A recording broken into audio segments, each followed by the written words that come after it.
1500 preloaded गानों वाला keypad phone धमाकेदार साउंड के साथ कारवा mobile.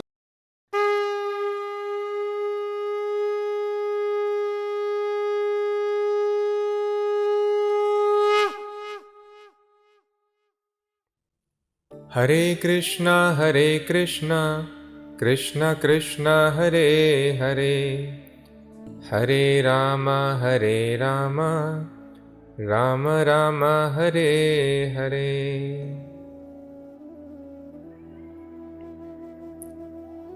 Today we will be discussing second chapter of Bhagavad Gita, contents of the Gita summarized.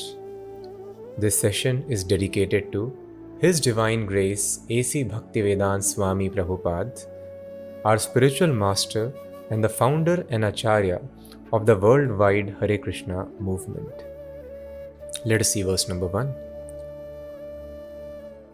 Sanjaya uvacha tam tatha kripaya vishtam ashru purna kulekshanam vishidantam idam vakyam uvacha madhusudanaha.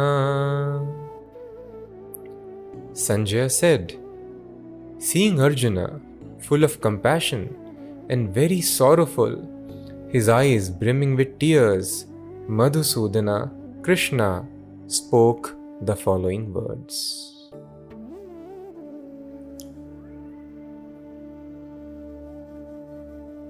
Arjuna was feeling great compassion, and this compassion is considered a very good quality.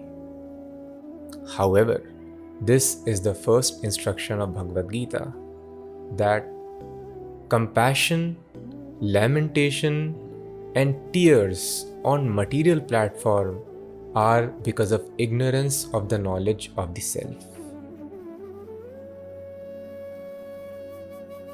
Usually we think, and that is how we define all the activities of our life. All the activities are directed towards comfort of the body. We think if the body is comfortable, then we'll be happy. If there is discomfort for the body, such situations we are willing to avoid. But compassion and lamentation simply for the body is like compassion for the dress of a drowning man.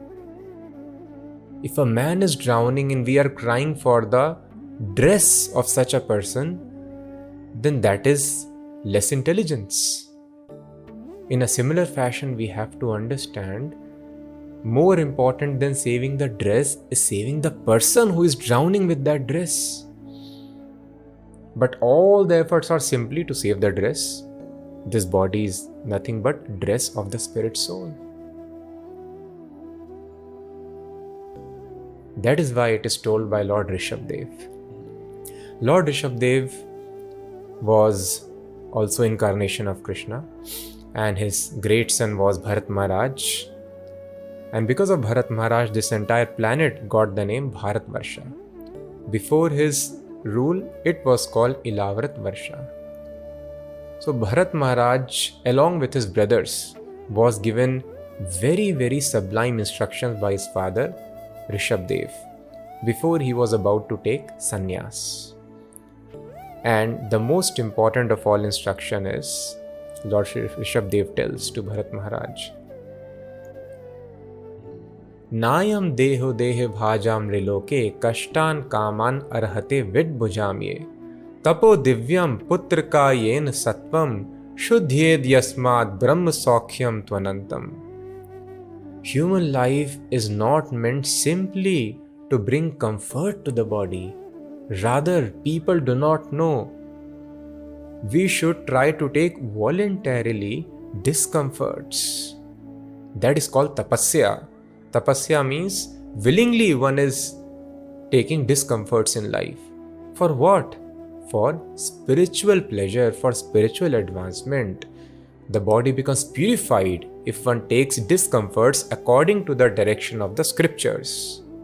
And by such scientific taking of discomforts. Even for maintaining physical body, we take discomforts, otherwise we'll get diseased. And for spiritual fitness, spiritual pleasure, physical discomforts, mental discomforts are very much required. Thus, Vedic culture is full of tapasya.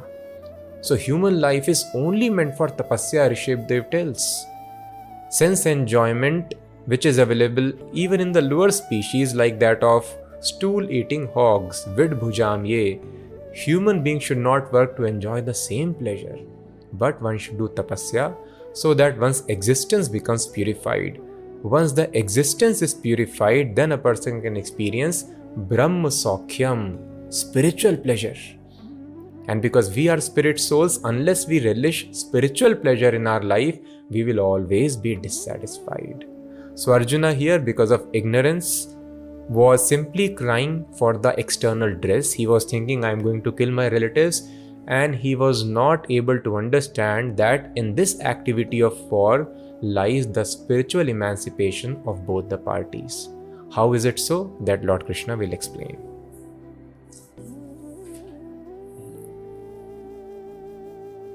Shri Bhagavanu Vacha Kutastva Kashmalamidam Vishame Samupasthitam Anarya Jushtam Asvargyam Akirti Karam Arjuna.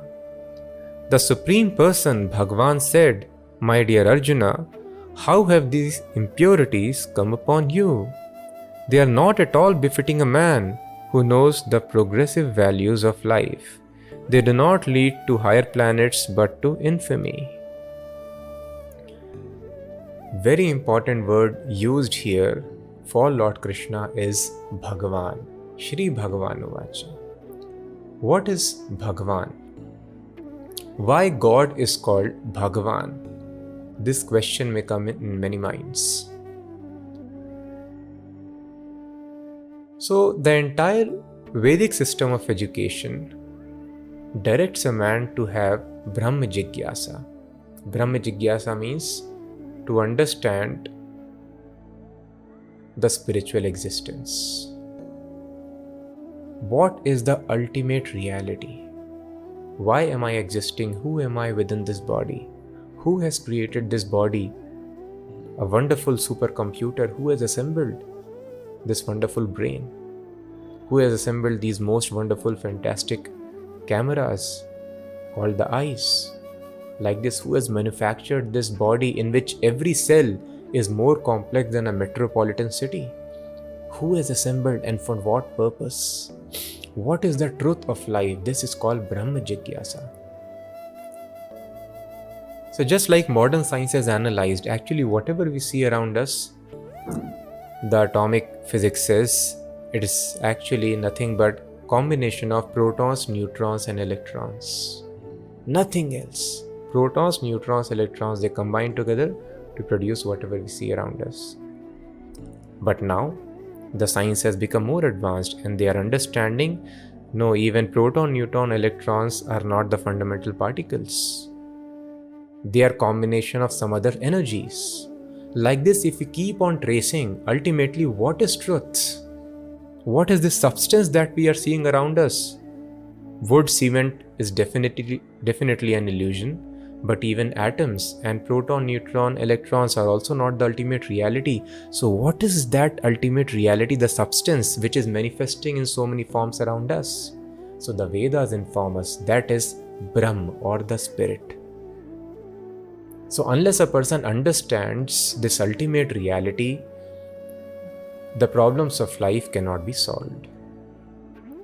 So those who are seers of the truth, Shrimad Bhagavatam explains, Vadanti tat tattvavidas tattvam yajjnanam advayam, that absolute truth is discovered by them in 3 phases. Which are those 3 phases? Brahmeti Paramatmeti Bhagavan iti Shabdyate. The first phase of understanding the ultimate truth, absolute truth, is called Brahm. Brahm means spiritual energy. When we keep on analyzing, go deeper, what is the fundamental energy? We'll understand there is one energy which is all pervading. And when a person advances further, he realizes actually this energy, which is all pervading, is coming from a person who is present in all of our hearts. That is called Paramatma. In this body there is Atma, that Krishna will explain in detail in 13th chapter of Bhagavad Gita. But along with Atma, there is another Atma, and that is called Param Atma. So the individual Atma is conscious of this body, but Paramatma is conscious of all the bodies. This is called second phase of realization of absolute truth, that the energy which is there everywhere, this energy is coming from a person who is present in the hearts of all the living entities. And then the third and the final phase of realization of absolute truth, the most advanced transcendentalists are able to understand the Bhagavan feature. From Brahmeti Paramatmeti Bhagavan iti shabdyate. So this Bhagavan feature is the ultimate word in realization of absolute truth. What is the meaning of Bhagavan? Some people ask whether Bhagavan is a person or simply an energy. Actually, if we understand the Sanskrit language, the meaning of the root, then such a question will not arise. Bhagavan, Van means possessor, and Bhag means opulences. The definition of Bhagavan has been given by Parashar Muni, father of Vyasadeva, the author of Mahabharata, Bhagavad Gita, the compiler of all the Vedas. His father, Parashar Muni, has given definition in the Vishnu Puran. Aishwaryasya samagrasya viryasya yashasa shriya Gyan vairagyayashchaiva shannam bhag itingana. Bhag means opulence. There are 6 kinds of opulences which make a person attractive. One opulence is the beauty. Beautiful people attract others. Second opulence is wisdom. It attracts. Third opulence is power. Strength, if a person is very strong. Fame and renunciation. So any person who has got these opulences and riches. So any person has got these 6 opulences becomes very attractive. So Parashar Muni explains, Samagrasya. There could be many rich people, but nobody can claim all the riches in the world belong to me. So all the riches are owned by a person. That person is called Bhagavan. So any person who can claim that all the riches, wealth of the world, creation belongs to me, that is Bhagavan. So any person who has got all the opulences in completion, that is called Bhagavan. Bhagavan means who is having all the riches, who is most beautiful, who is having all the strength in this world, who is most wise, who is most learned. He is called Bhagavan. Thus, these are the attributes of a person. So Bhagavan means possessor of opulence, a person. So ultimate truth cannot be simply dead energy, impersonal energy, because we see beautiful designs around us. Energy cannot act automatically and create designs. There has to be a conscious designer. So some people tell God is only a person. Ultimate truth is person. Some people tell ultimate truth is only all-pervading, impersonal energy. But actually, the all-pervading impersonal energy called Brahm and Bhagavan are non-different features of absolute truth. Absolute truth is having personal aspect as well as impersonal aspect. But the impersonal aspect energy is dependent on the person. So there is no difference between the two, Brahm and Bhagavan. They are one and the same. Example given is like that of sun and the sunlight. There is no difference between sun and sunlight because it is not possible that sun is existing without its light. And it is not possible also that light is existing without sun. So in that sense, sun and sunlight are one and the same. But still there is difference. If I am seeing the sunlight, I am contacting the sunlight, it does not mean I am touching or I have entered the sun planet. This is called Achintya Bhed Abhed, oneness and difference at the same time. So in this way, Definitely absolute truth is Brahm, all-pervading energy, which is non-different from Bhagwan, but this all-pervading energy is emanating from Bhagwan, the personality of Godhead, just like the sunlight is emanating from sun. This is the perfect understanding of absolute truth.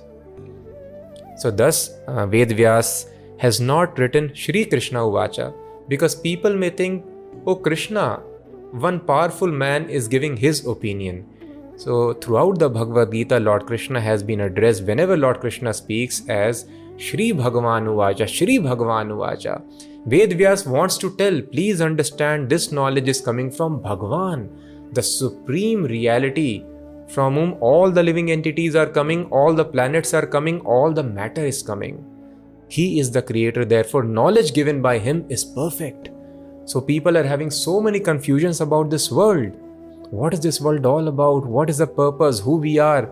And we are going to get answers of all these questions by Bhagwan, the supreme person, creator himself. How fortunate we are.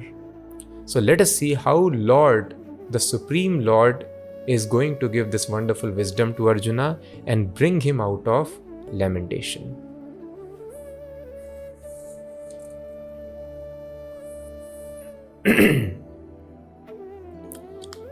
Klaibyam asmagamah partha naitatvai upapadyate kshudram hridaya dorbalyam tyaktvotishtha parantapa. O son of Pritha, do not yield to this degrading impotence. It does not become you. Give up such petty weakness of the heart and arise, O chastiser of the enemy. Arjuna uvacha katham bhishmam aham sankhye dronam cha madhusudana ishubhiv pratiyotsyami pujarha varisudana. Arjuna said, O killer of Madhu, Krishna, how can I counteract with arrows in battle men like Bhishma and Drona who are worthy of my worship? So it is Vedic injunction, etiquette, moral obligation that superior should not be offered even a verbal fight. And who is superior? A person can be superior in knowledge, that is the first criteria, or in social position, that is second criteria, or in age.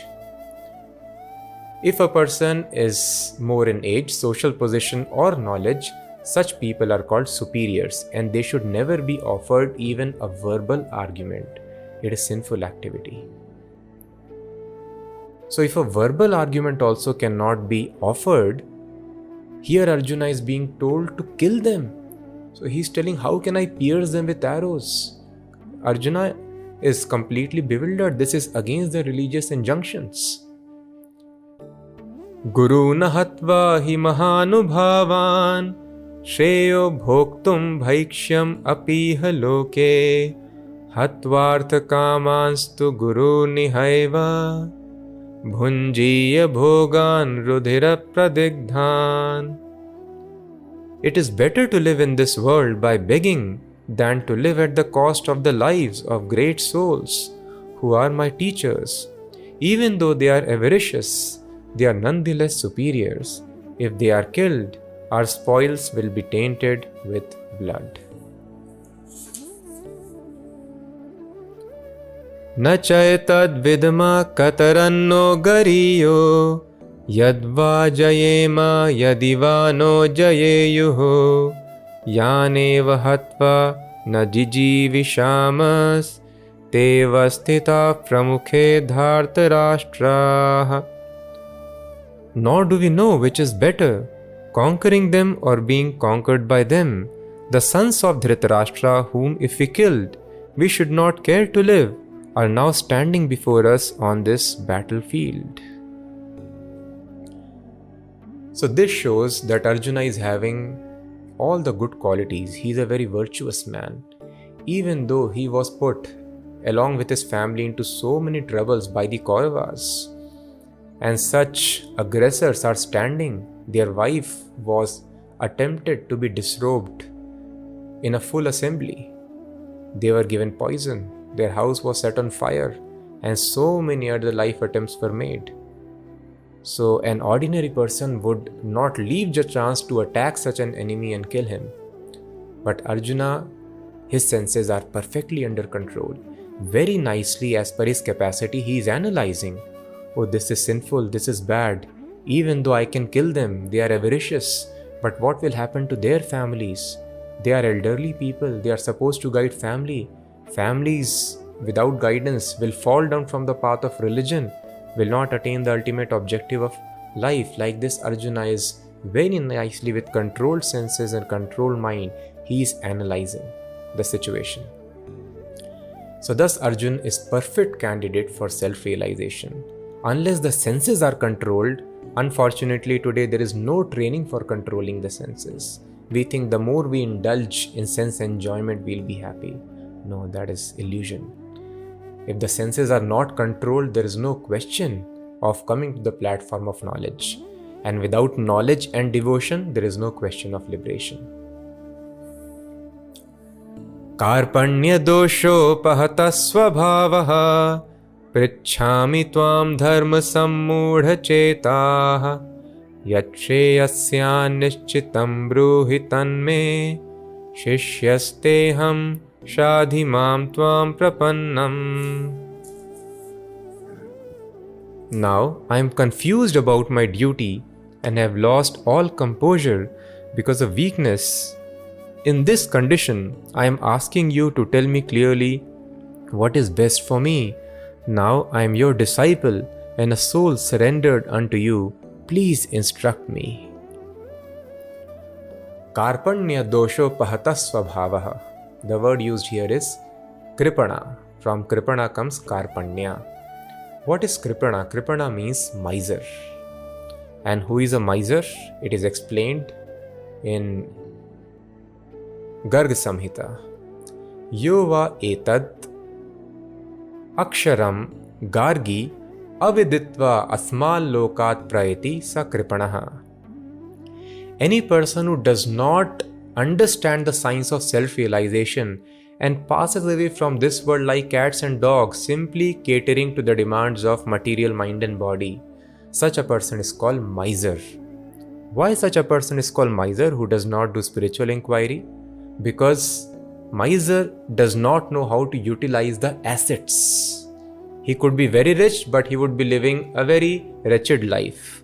In a similar fashion, in human form of life, by self-realization, person can solve all the problems of life. But if a person does not do self-realization, he has wasted this very rich asset of a human form of life. So he is called miser. And such misers, mainly they are not able to have spiritual inquiry because of material affection and family attachments. We are all just like travelers.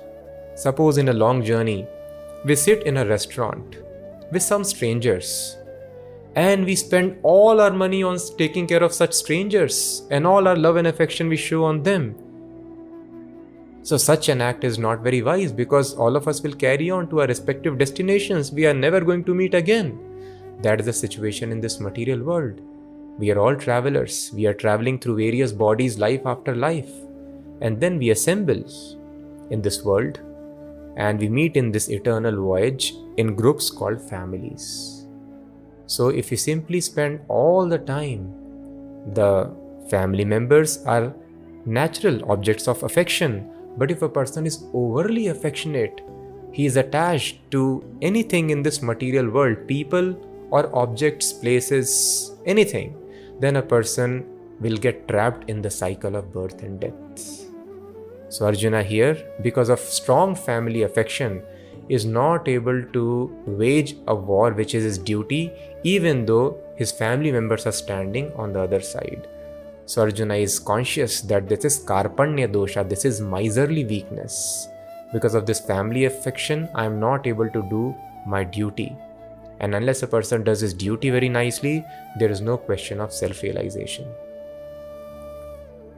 Another important word used in this verse is Shadhi Mam Tvam Prapannam. So when such complexities arise in life, Arjuna is very successful person, very strong person. There is no material dearth in his life, but still he is perplexed. So even though we can become very, very successful in our material life, perplexities are going to come in life. And the solution lies in prapadyante, shadhi mam tvam prapannam, surrender. One has to surrender to Krishna or Krishna's representative, who is called Guru or spiritual master. Unless one completely surrenders to Guru, there is no question of solving the problems of life. Of course, such surrender is not blind. Just like using our intelligence, we find a very good doctor and then surrender unto that doctor. Doctor, please operate my heart and you please fix my disease. Unless such complete surrender is there, doctor will not be able to help despite doctor's willingness. In a similar fashion, unless we completely surrender into spiritual master, we cannot solve the problems of life. Of course, we should be wise enough to have knowledge who is a bona fide spiritual master. Only then surrender should be done. Nahi prapashyami mamapanudyad yachchokamuchoshanam indriyanam avapya bhuma vasapatnam riddham rajyam suranam apichadhipatyam. I can find no means to drive away this grief which is drying up my senses. I will not be able to destroy it even if I win an unrivaled kingdom on the earth with sovereignty like that of the demigods in heaven. Sanjaya uvacha eva muktva rishikesham gudakeshav parantapaha nayotsya iti govindam uktva tushnim babhuvaha. Sanjaya said, having spoken thus, Arjuna, chastiser of enemies, told Krishna, Govinda, I shall not fight, and fell silent. Tam uvacha rishikeshaha prahasanniva bharata senayoru bhayor madhye vishidantam idam vachaha. O descendant of Bharat, at that time Krishna, smiling in the midst of both the armies, spoke the following words to the grief-stricken Arjuna. Shri Bhagavan uvacha ashocyanan vashochastvam pragyavadanshya bhashase gatasuna gatasunshcha nanushocanti pandita. The blessed Lord said, while speaking learned words, you are mourning for what is not worthy of grief. Those who are wise lament neither for the living nor the dead. We see in the society stress, depression, lamentation is continuously increasing. And now various people, even celebrities, are telling it is okay, we should not be shy. Depression is normal. No, sir, it is not normal. It is normal for the ignorant people who are not educated people. But a person who is educated person, learned man, is called Pandita. So those who are wise, Pandit, such a person does not lament, Lord Krishna is telling, either for the living or for the dead. He does not lament for any situation of this material body. Lamentation is only the business of the people who are not trained in the science of self-realization. Because I am not the body, I am spirit soul, I remain eternally the same. So all the lamentation, this distress is because of abhiniveshataha. Abhiniveshata means absorption. As a sleeping man gets absorbed in the body of the dream, and thus he creates situation of so-called happiness and distress, ideally should be unaffected because it is only a dream. In a similar fashion, we are spirit souls, we have got nothing to do with this body and this world. But when the spirit soul starts thinking out of illusion, I am this body, then the situation of so-called happiness and lamentation is created. But a person who is wise laments neither for the living nor for the dead. Natvevaham jatu nasam natvam neme janadhipaha nachaiva na bhavishyamaha sarve vayam atah param. Never was there a time when I did not exist, nor you, nor all these kings, nor in the future shall any of us cease to be. So this is the first instruction which is given by Lord Krishna to Arjuna. Never was a time when we were not existing. And there shall never be a time in future when any of us will cease to exist. Arjuna was thinking, if I kill these people, they will cease to exist. So Krishna told, no, there is no cause of lamentation. Because we are spirit soul different from the body, we will never cease to exist. And apart from the eternality of the individual soul, the individuality also is being expressed here. There is a class of philosophers called Mayavadi, impersonalists, who tell that we have come from the Supreme Spirit and now we have got trapped in this body. Again, we have to merge in the Supreme Spirit. So this is rejected by Krishna. In the words Sarve Vayam Ataha Param, Vayam means plural, plurality. And this plurality of consciousness is also asserted in various Upanishads like Kathopanishad, Shvetashvatar Upanishad, Nityo Nityanam Chetanas Chetananam Ekoyo Bahunam Vidadhati Kaman. So the Upanishads point out there are two kinds of Nityas or eternal entities. There is Nitya, one singular entity, and Nityanam, so many eternal entities. There is Chetana, one conscious living entity, which is different from so many other conscious entities. What is the difference?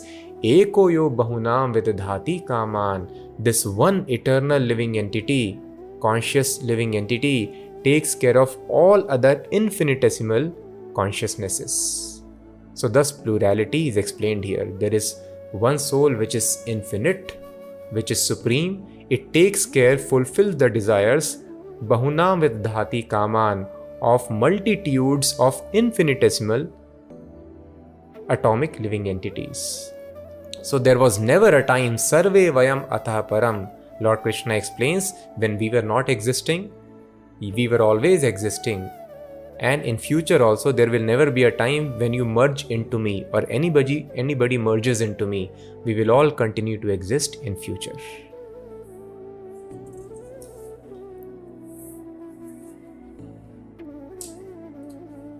Dehinosmin yatha dehe Kaumaram yauvanam jara Tatha dehantara praptir Dhiras tatra namuhyate. As the embodied soul continually passes in this body from boyhood to youth to old age, the soul similarly passes into another body at death.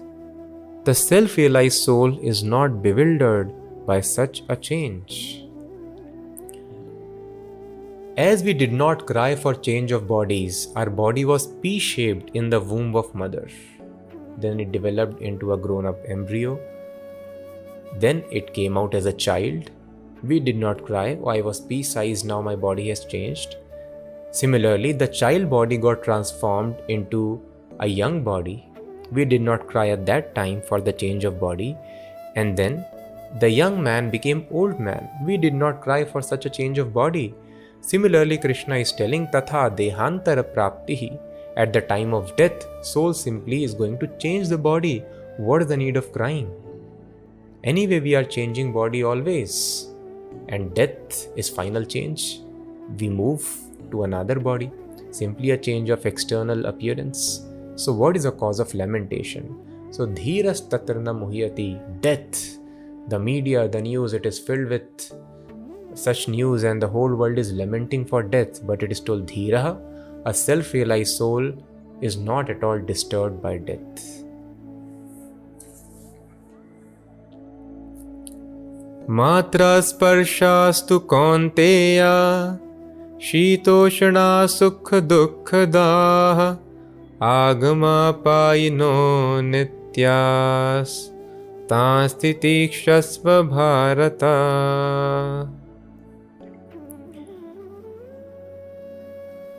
So even though we may theoretically understand I am not the body, but still we feel the pangs of the body. To have practical realization is difficult. It needs great advancement in spiritual life. But there is a stage, just like when a person wakes up from the dream, he is no longer affected by the calamities of dream. He understands, I am not the body of dream. Such a state of wakefulness, self-realization is possible, but that is very advanced stage. Till then, a person has to, Lord Krishna recommends here, Tan Stiti Shasva Bharata. Unfortunately, many people have taken to profession of spiritual life, and they try to solve the material problems of their disciples in the name of spirituality. Please ask, what is your material desire, and I will fulfill it. I will cure your disease, your toothache, and people think this is spiritual life. Arjuna was in distress, so Krishna did not tell Arjuna, okay Arjun, no problem, you will sit, I will fight for you. Or take this pill of ash and throw it on the enemy will get destroyed. No. Krishna told, that is the nature of this material world. As long as one is there in the body, action reactions will continue. Just like you feel heat and cold, the summer and winter seasons, they come and go. Similarly, happiness and distress is nature of this material world. We think if I do some adjustment in my life will be all set and I will be happy. That is not possible. So, as long as a person is not very advanced where one can practically realize I am not the body, one has to tolerate. Tan Stiti Kshasva Bharata. Tolerate for what? For spiritual life. When we execute our spiritual duties, then in course of such duties, just like it is told in the Vedas, one has to get up early in the morning and take cold water bath. Now, such bath has to be taken even in the winter season. So that is a duty. Like this, it is told that you have to fast on certain days in a month. If we fast, then hunger pangs will disturb a person, but one has to tolerate. That is called tapasya. So one has to learn how to tolerate such material dualities in course of performing the spiritual duties. Yam hi na vyathayantyete purusham purusharshabha sam dukha sukham dhiram somritatvaya kalpate. O best among men, Arjuna, the person who is not disturbed by happiness and distress and is steady in both is certainly eligible for liberation. So a very important word used here is Amritatvaya Kalpate. Amritatva, immortality. This is the aim of life. So one may ask, why so many austerities, tapasyas are recommended? Why to take physical discomfort? Because this physical discomfort brings immortality to the soul. There will no longer be need to accept more bodies, material bodies, which come along with concomitant distress of birth, death, old age and disease. So if we are able to tolerate the happiness and distress, we are neither related by material happiness nor we are disturbed by material distress, then Amritatvaya Kalpate, such a person becomes eligible for Amritattva, immortality. Yes. So some of the richest people of the world are funding research how to become immortal. God is telling here the standard procedure. So the spiritual life is nothing but scientific discipline to attain the stage of immortality and solve all the problems of life.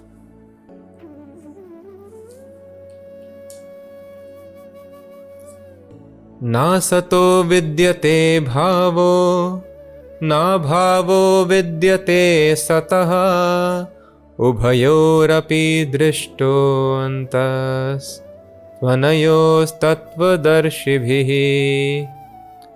Those who are seers of the truth have concluded that of the non-existent there is no endurance, and of the existent there is no cessation. These seers have concluded by studying the nature of both. Very, very important verse. Arjuna is crying. So Krishna tells, you should cry for the substance and not for illusion, if at all you wish to cry. There are many things in the world which we perceive as real but are non-existent. Just like water in the desert. That is actually called mirage. It is illusion. We see water, but water is not there. In a similar fashion, Krishna is telling, before crying, you understand whether that thing is reality or illusion. Thus, all the philosophers have always been wondering, what is reality and what is illusion? Am I dreaming right now? Because how would a person know one is dreaming or not?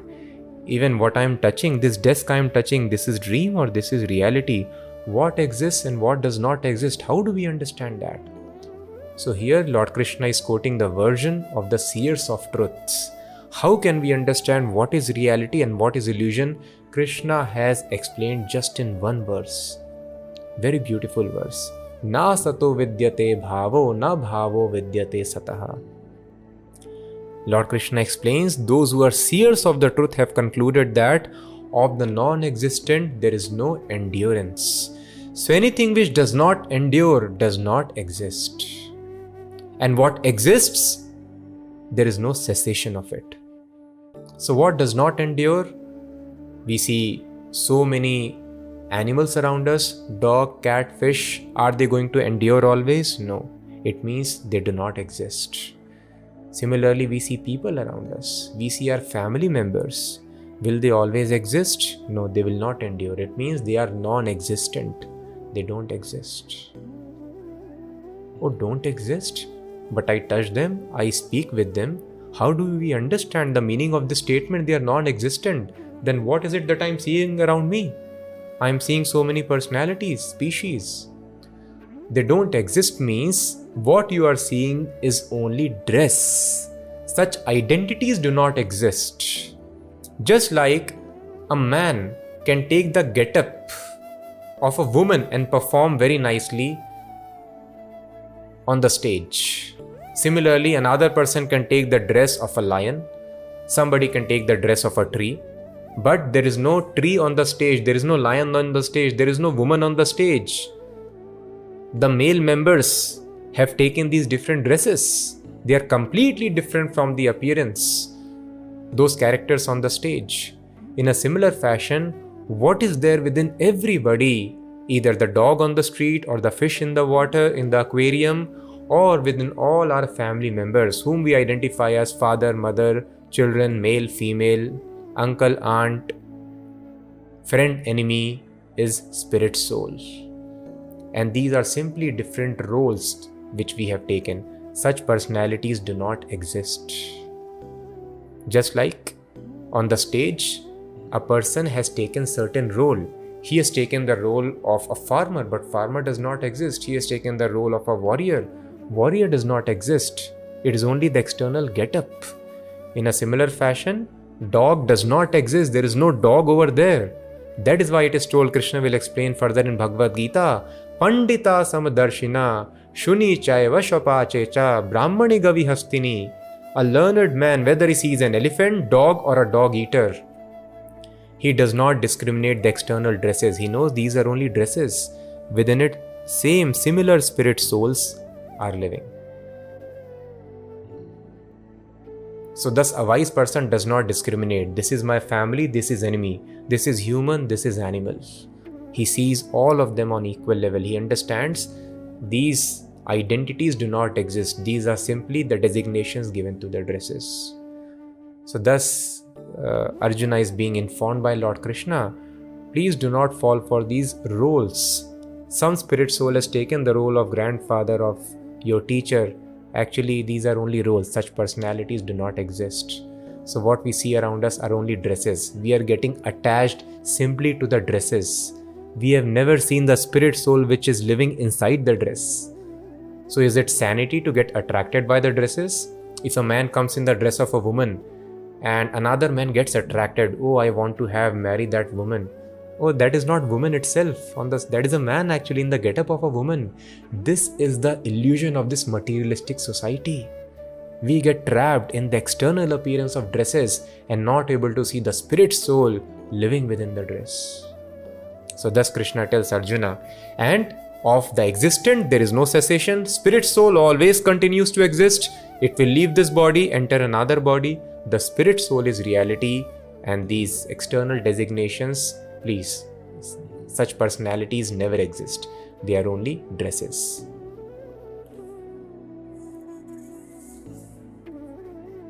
Avinashi tu tadvidhi yena sarvam idam tatam vinasham avyayasyasya nakaschit kartumarhati. Know that which pervades the entire body is indestructible. No one is able to destroy the imperishable soul. Antavanta ime deha nityasyokta sharirinaha anashino aprameyasya tasmad yudhyasva bharata. Only the material body of the indestructible, immeasurable, and eternal living entity is subject to destruction. Therefore fight, O descendant of Bharat. Ya enam veti hantaram yaschainam manyate hatam ubhau tau na vijanito nayam hanti na hanyate. He who thinks that the living entity is the slayer or that he is slain does not understand. One who is in knowledge knows that the self slays not nor is slain. Na jayate mriyate va kadachin nayam bhutva bhavita va na bhuyaha ajo nitya shashvatoyam purano na hanyate hanyamane sharire. For the soul there is never birth nor death, nor having once been does he ever cease to be. He is unborn, eternal, ever existing, undying and primeval. He is not slain when the body is slain. Veda vinashinam nityam ya enam ajamavyayam katham sa purushah partha kam ghatayati hantikam. O Parth, how can a person who knows that the soul is indestructible, unborn, eternal and immutable kill anyone or cause anyone to kill? Vasansi jirnani yatha vihaya navani grihnati naroparani tatha sharirani vihaya jirnani anyani sanyati navani dehi. As a person puts on new garments, giving up old ones, similarly the soul accepts new material bodies, giving up the old and useless ones.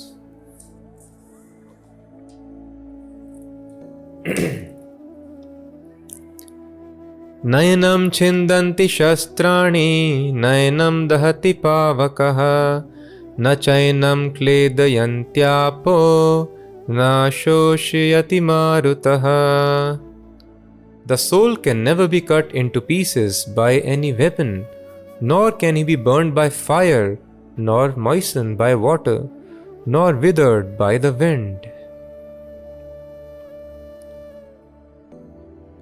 Achedyoyam adayoyam akledyo shoshya evacha nitya sarvagatasthánur achaloyam sanatanaha.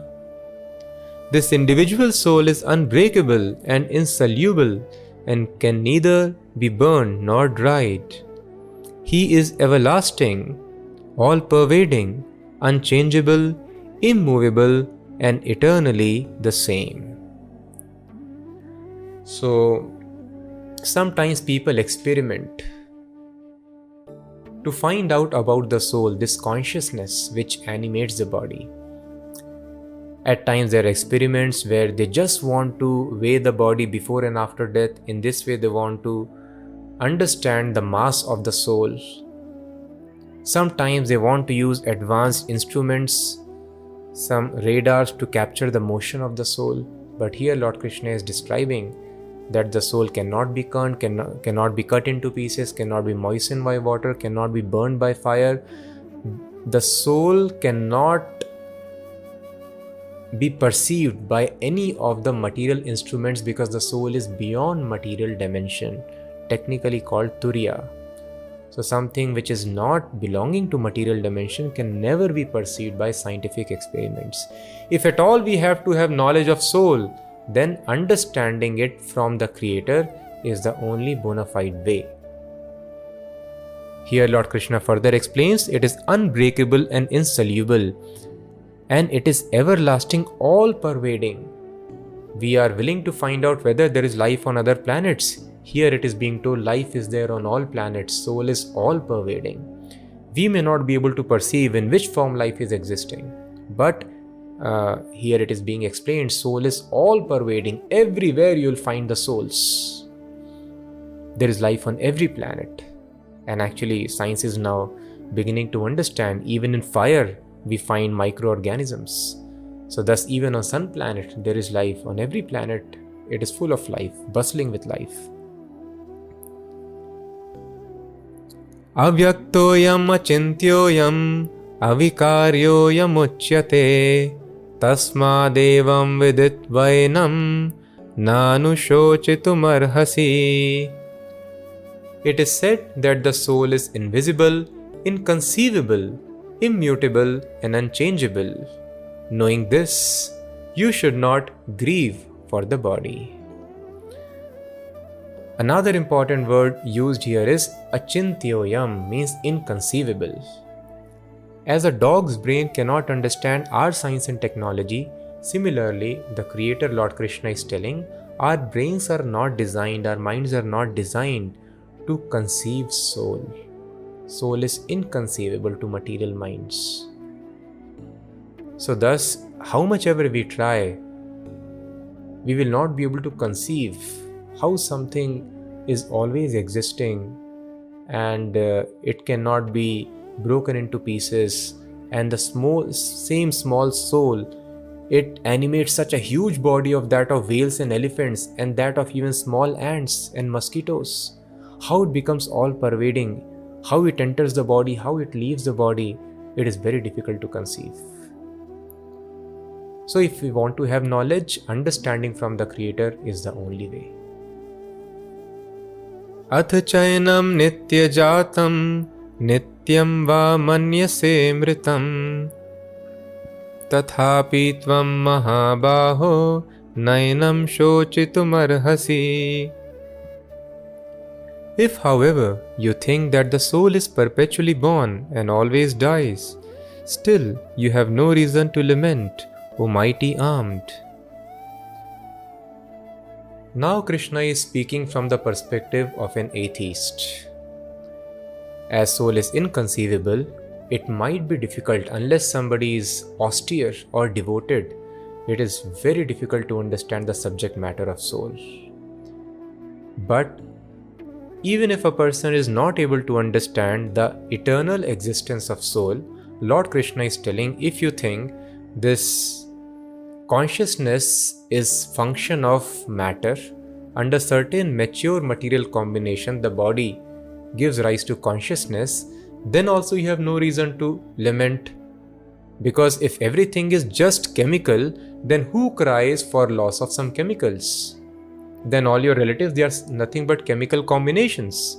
So who cries for loss of chemicals? So thus Krishna is telling, in any case you should not lament. Jatasya hi dhruvo mrityur Dhruvam janma mritasya cha tasmad apariharyarthe natvam shochitum arhasi.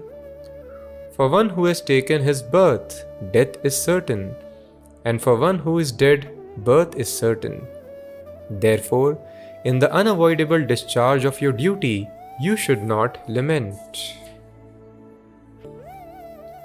Avyaktadini bhutani vyaktamadhyani bharata avyakta nidhananyeva tatra ka paridevana. All created beings are unmanifest in their beginning, manifest in their interim state, and unmanifest again when they are annihilated. So what need is there for lamentation? Now Krishna is presenting both perspectives. If you do not believe in the eternal existence of soul, and such philosophers were there even 5,000 years ago, they were called Vaibhashikas or Lok-yatikas. Such philosophers would say that consciousness is the result of chemical combination. So anyway, nobody cries for loss of chemicals. And just like the children, they make some sand castles on the beach and then they dismantle it. Nobody cries for the loss of castle. In a similar fashion, these bodies are nothing but castles of earth which has combined together. So death is nothing but dismantling of this castle. Why should you cry for it? And if at all you believe in the eternal existence of soul, then the soul was always existing. It took this dress and then again it has left the dress. Again there is no cause of lamentation. In other words, Krishna is telling, no thoughtful person will lament in life. Lamentation, distress is only meant for people who are ignorant. Brahma bhuta prasannatma na shochati na kangshati. Shochati, lamentation, is not meant for people who are educated in the science of self. Prasannatma, they are always happy. So thus happiness does not lie in working very hard for material success.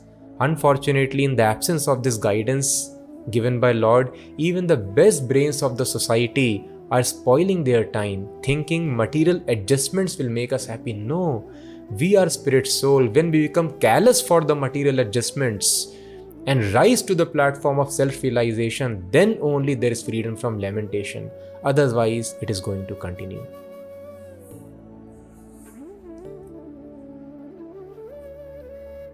Ascharyavat pashyati kaschidinam Ascharyavat vadati tathaiva chanyaha Ascharyavat anya shranoti Shrutvapiyenam vedana chaiva kaschet.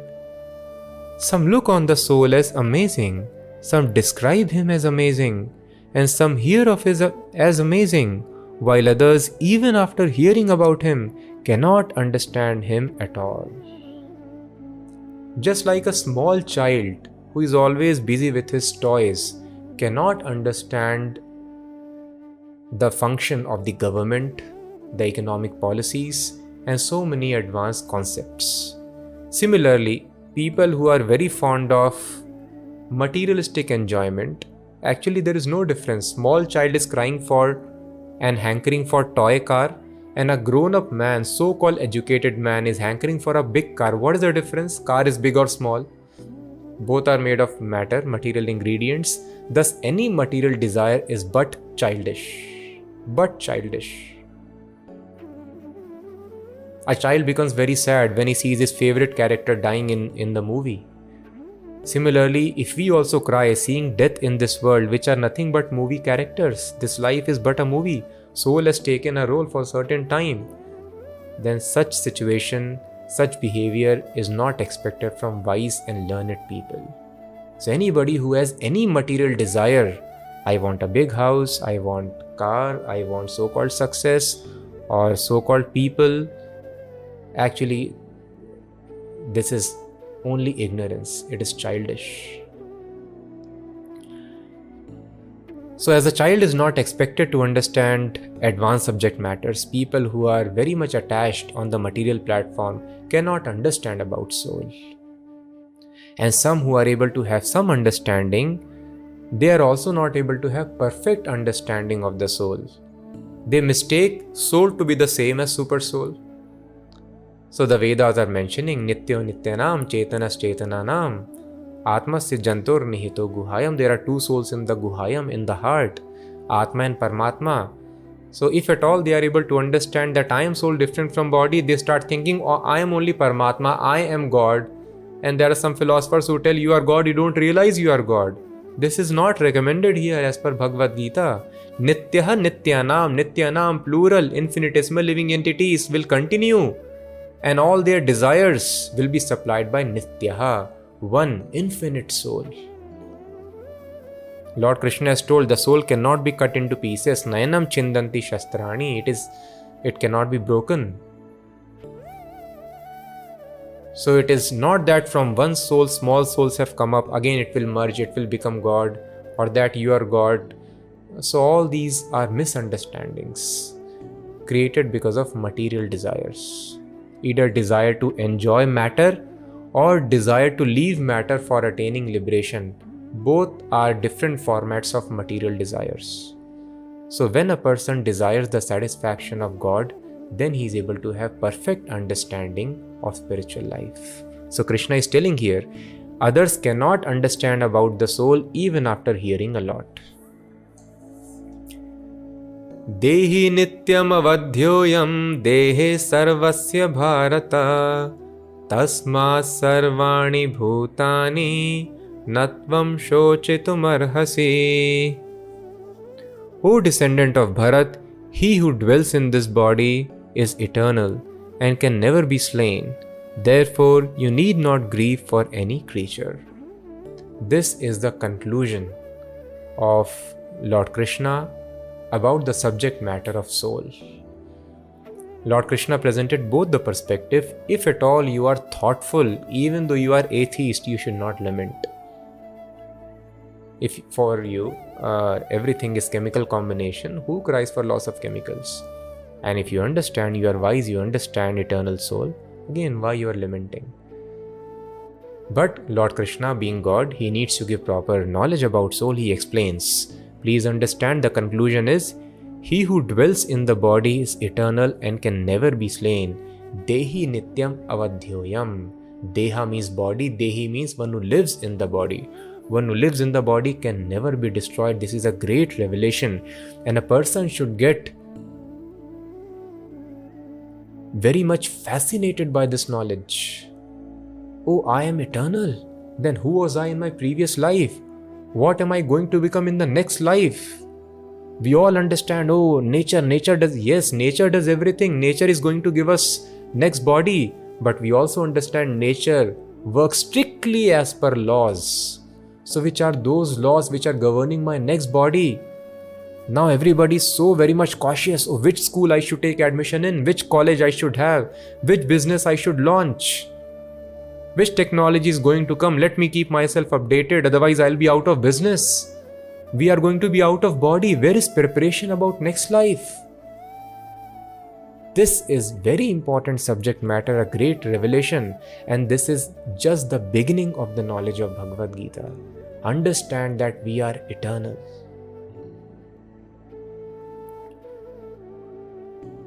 So Arjuna was putting forth various reasons not to fight. First of all, Arjuna was telling, I do not think how any good can happen. It will cause us great distress and lamentation. So Krishna has given argument of soul different from body to avoid all the lamentation. Arjuna gave another argument of not fighting. He is telling this is against my duty, against dharma. Now Krishna is going to give arguments to Arjuna how fighting is his duty and it is not against dharma, even though he is supposed to kill his elderly respectable relatives. Swadharmam api chavekshya navikampitum arhasi dharmyadhiyuddhat shreyonyat kshatriyasya na vidyate. Considering your specific duty as a kshatriya, you should know that there is no better engagement for you than fighting on religious principles, and so there is no need for hesitation.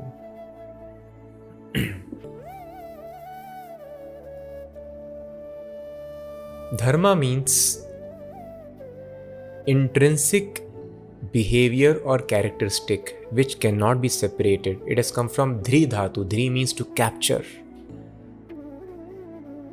Dharma means something which maintains one's existence. Just like sweetness is the dharma of sugar. Sugar cannot be bitter. Heat is the dharma of fire. In a similar fashion, different dharma is given to living entities who are absorbed in the bodily concept of life. Their intrinsic behavior which they are never supposed to leave, using that way, performing duties in that fashion, they should maintain their existence. Why such duties are given? So that eventually they can come to the platform of self-realization.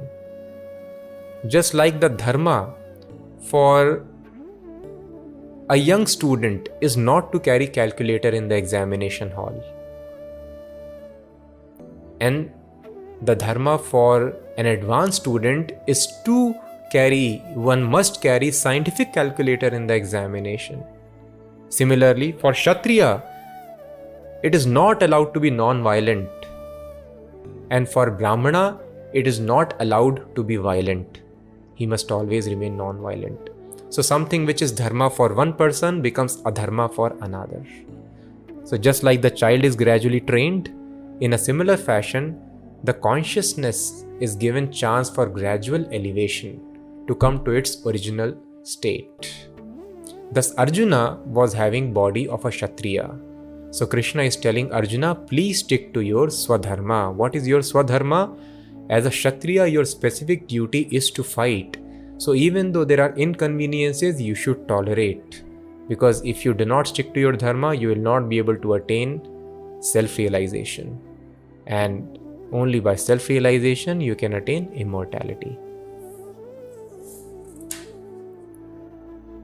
Yadrichaya chopapannam swargadvaram apavritam sukhina kshatriya partha labhante yuddhamidrisham.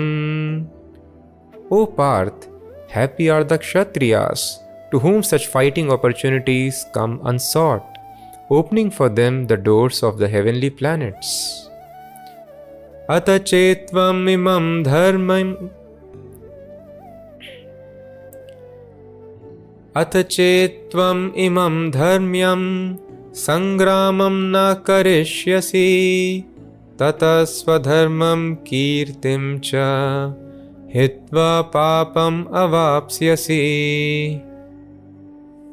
If, however, you do not fight this religious war, then you will certainly incur sins for neglecting your duties and thus lose your reputation as a fighter. Akirtim chapi bhutani kathayishyanti te vyayam sambhavitasya cha kirtir maranad atirichyate. People will always speak of your infamy, and for one who has been honored, dishonor is worse than death.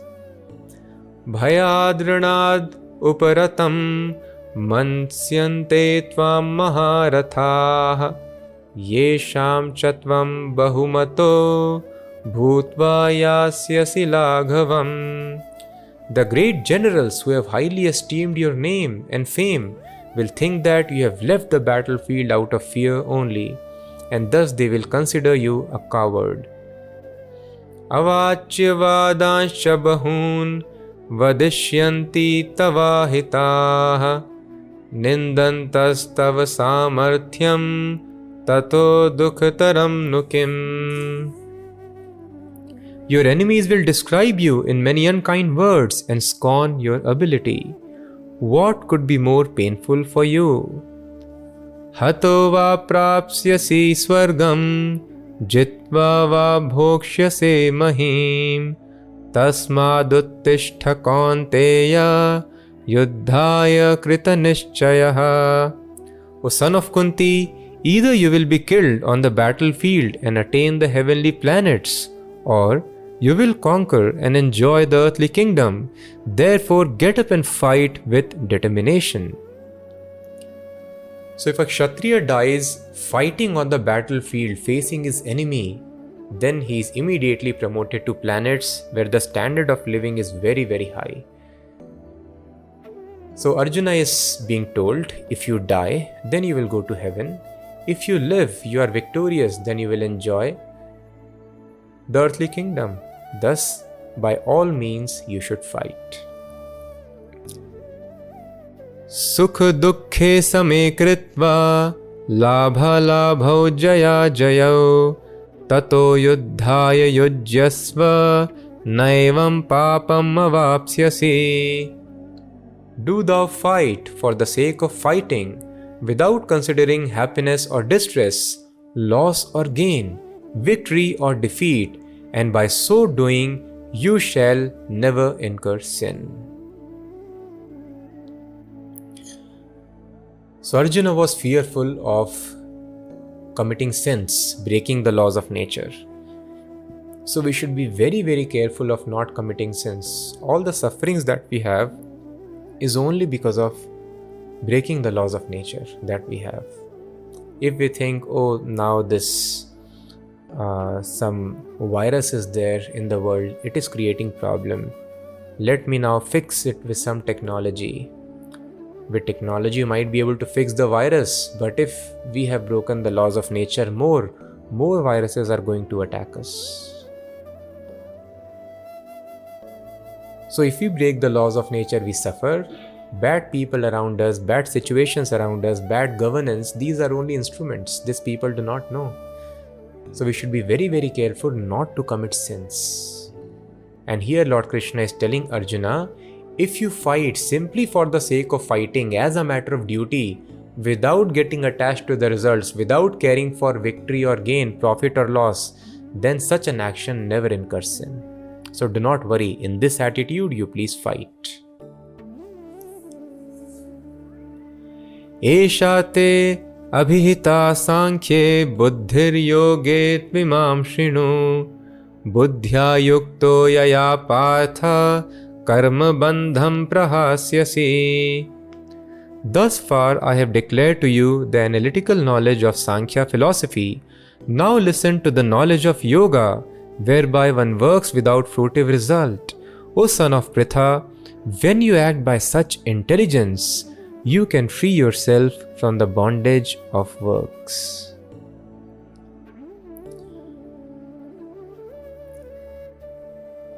Sankhya means analysis. Analytical study of body and spirit soul has been carried out very nicely by Lord Krishna. And this is what Lord Krishna is explaining as Sankhya. Now, after very nice analysis of one's existence completely different from the body, Lord Krishna is explaining the second level. It is not sufficient just to know that I am not the body. If we understand I am not the body, I will not be affected by the distress of the body. But I do not want just freedom from stress and miseries. I want positive happiness and pleasure in life. So how can the soul have positive pleasure in life, happiness in life? When the soul engages in the service of the super soul, gets connected with the super soul. And that is called yoga. Yoga word is very famous, but people do not know what is the actual meaning of yoga. We think throwing hands and legs around in the air, that is called yoga.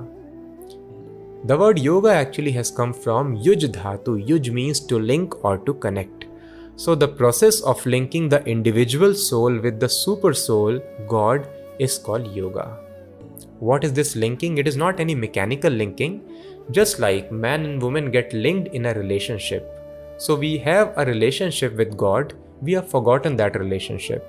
So when a person is able to revive his relationship, once we are out of this bodily concept of life, by following the spiritual discipline under the guidance of a bona fide spiritual master, our memory is revived of our eternal relationship with God. God is eternal, we are eternal, and our relationship is also eternal. So when we are able to revive that relationship and engage in the service of God in that relationship, then that is called yoga. Now here, there are various kinds of yoga systems described in the Bhagavad Gita. Lord Krishna is explaining a very advanced form of yoga practice, which is called Buddhi Yoga. Yoga is a ladder. Not everyone is expected to be on the top rung of the ladder. So as per the capacity of individuals, different rungs, different processes of yoga have been recommended. But a person should not get stuck at any of the level. One should keep on progressing. Karma Yoga, Dhyan Yoga, Raj Yoga, Ashtanga Yoga. Finally, a person should come to the level of Bhakti Yoga, which is the topmost yoga system, which is also known by the name Buddhi Yoga. Buddhi Yoga means doing yoga not by changing your external circumstances. As the yogas and asanas, yogasanas, and the pranayams, which are part of Hatha Yoga or Ashtanga Yoga, which is normally taken as yoga. In that, you have to do external adjustments. You have to leave your house, family, go to the Himalayas or sacred place, pure place, and then sit there alone, stop your eating, stop your activities. Some external arrangements have to be done. But this Buddhi Yoga is such an advanced process. There is no need of any external arrangement. Using the same activity, you are an educator, you can continue your profession of educator. You are a businessman, you can continue being a businessman. Arjun was a fighter. He could continue being a fighter at the same time. Do yoga. Establish your relationship with the Supreme Soul. How? Simply by manipulating your intelligence. This is called Buddhi Yoga. So this very advanced form of yoga, Lord Krishna will now explain to Arjuna. And although this is most advanced, this is most practical also, because being situated in one's own position, in one's own occupational duty, one can perform and attain success of spiritual life. So what is this yoga? Let us try to hear very, very carefully.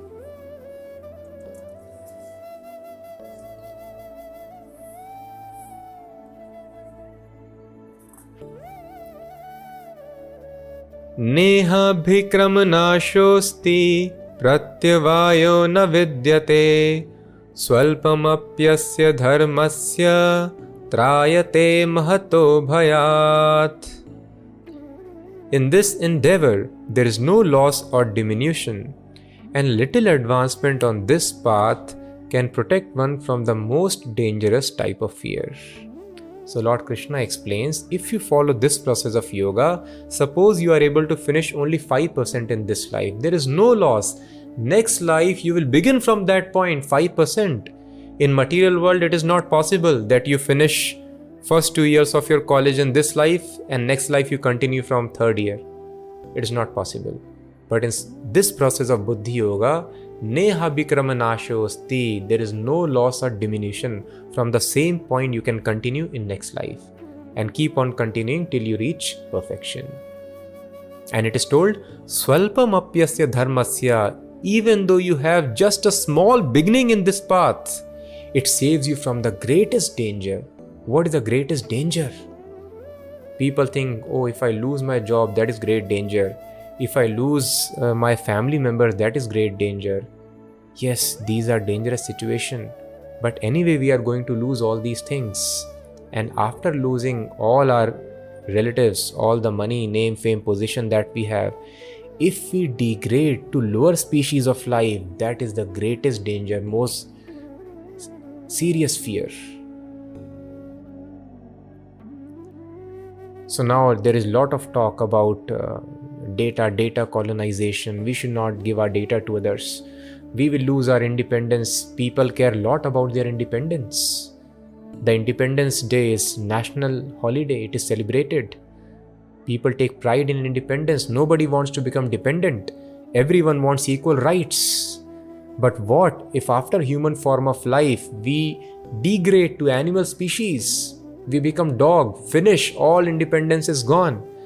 We become domestic animal, all independence is gone. And if we don't become domestic animal, life is much more horrible. Always we are fearful, somebody can kill me, somebody can attack me suddenly. Fearing, ultimately somebody will kill, attack, and we are finished. So this is the most dangerous fear. Just imagine you are there out and there are all killers around you. Anybody can come and kill you anytime. How your life would be so full of fear. This is the greatest fear of life. If I degrade to animal species, unfortunately there is no knowledge. Just like children, we are attached to materialistic pursuits and we are not able to think that the nature has given me this human body. Some species have got animal bodies also. If I become animal, how horrible my life would be. But if we perform Buddhi Yoga, even a small beginning saves from degrading to animal species. A human form is guaranteed and a person begins from the point he stopped in the previous life.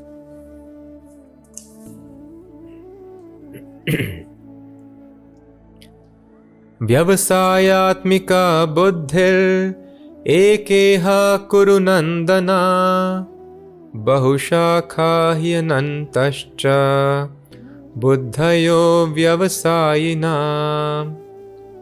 Those who are on this path are resolute in purpose and their aim is one. O beloved child of the Kurus, the intelligence of those who are irresolute is many branched. So those who are following this Buddhi Yoga process, they are fixed up because they know the aim of life. But not everyone is able to appreciate that this is the aim of life, the highest activity. And even the Vedic scholars are not able to appreciate this. Why they are not able to understand? Lord Krishna explains. Yamimam pushpitam vacham pravadanti avipaschitaha vedvad ratah partha nanyad astiti vadinaha kamatmana svargapara janma karma falapradam kriya vishesh bahulam bhogaishwarya gatim prati. Men of small knowledge are very much attached to the flowery words of the Vedas, which recommend various fruitive activities for elevation to heavenly planets, resultant good birth, power, and so forth. Being desirous of sense gratification and opulent life, they say that there is nothing more than this. Bhogaishwarya prasaktanam taya parita chetasam vyavasayatmika buddhi samadhau na vidhiyate. In the minds of those who are too attached to sense enjoyment and material opulence, and who are bewildered by such things, the resolute determination of devotional service to the Supreme Lord does not take place. Traigunya Vishaya Veda Nistraigунyo Bhavarjuna Nirdvanvo Nitya Sattvastho Niryoga Kshema Atmavan.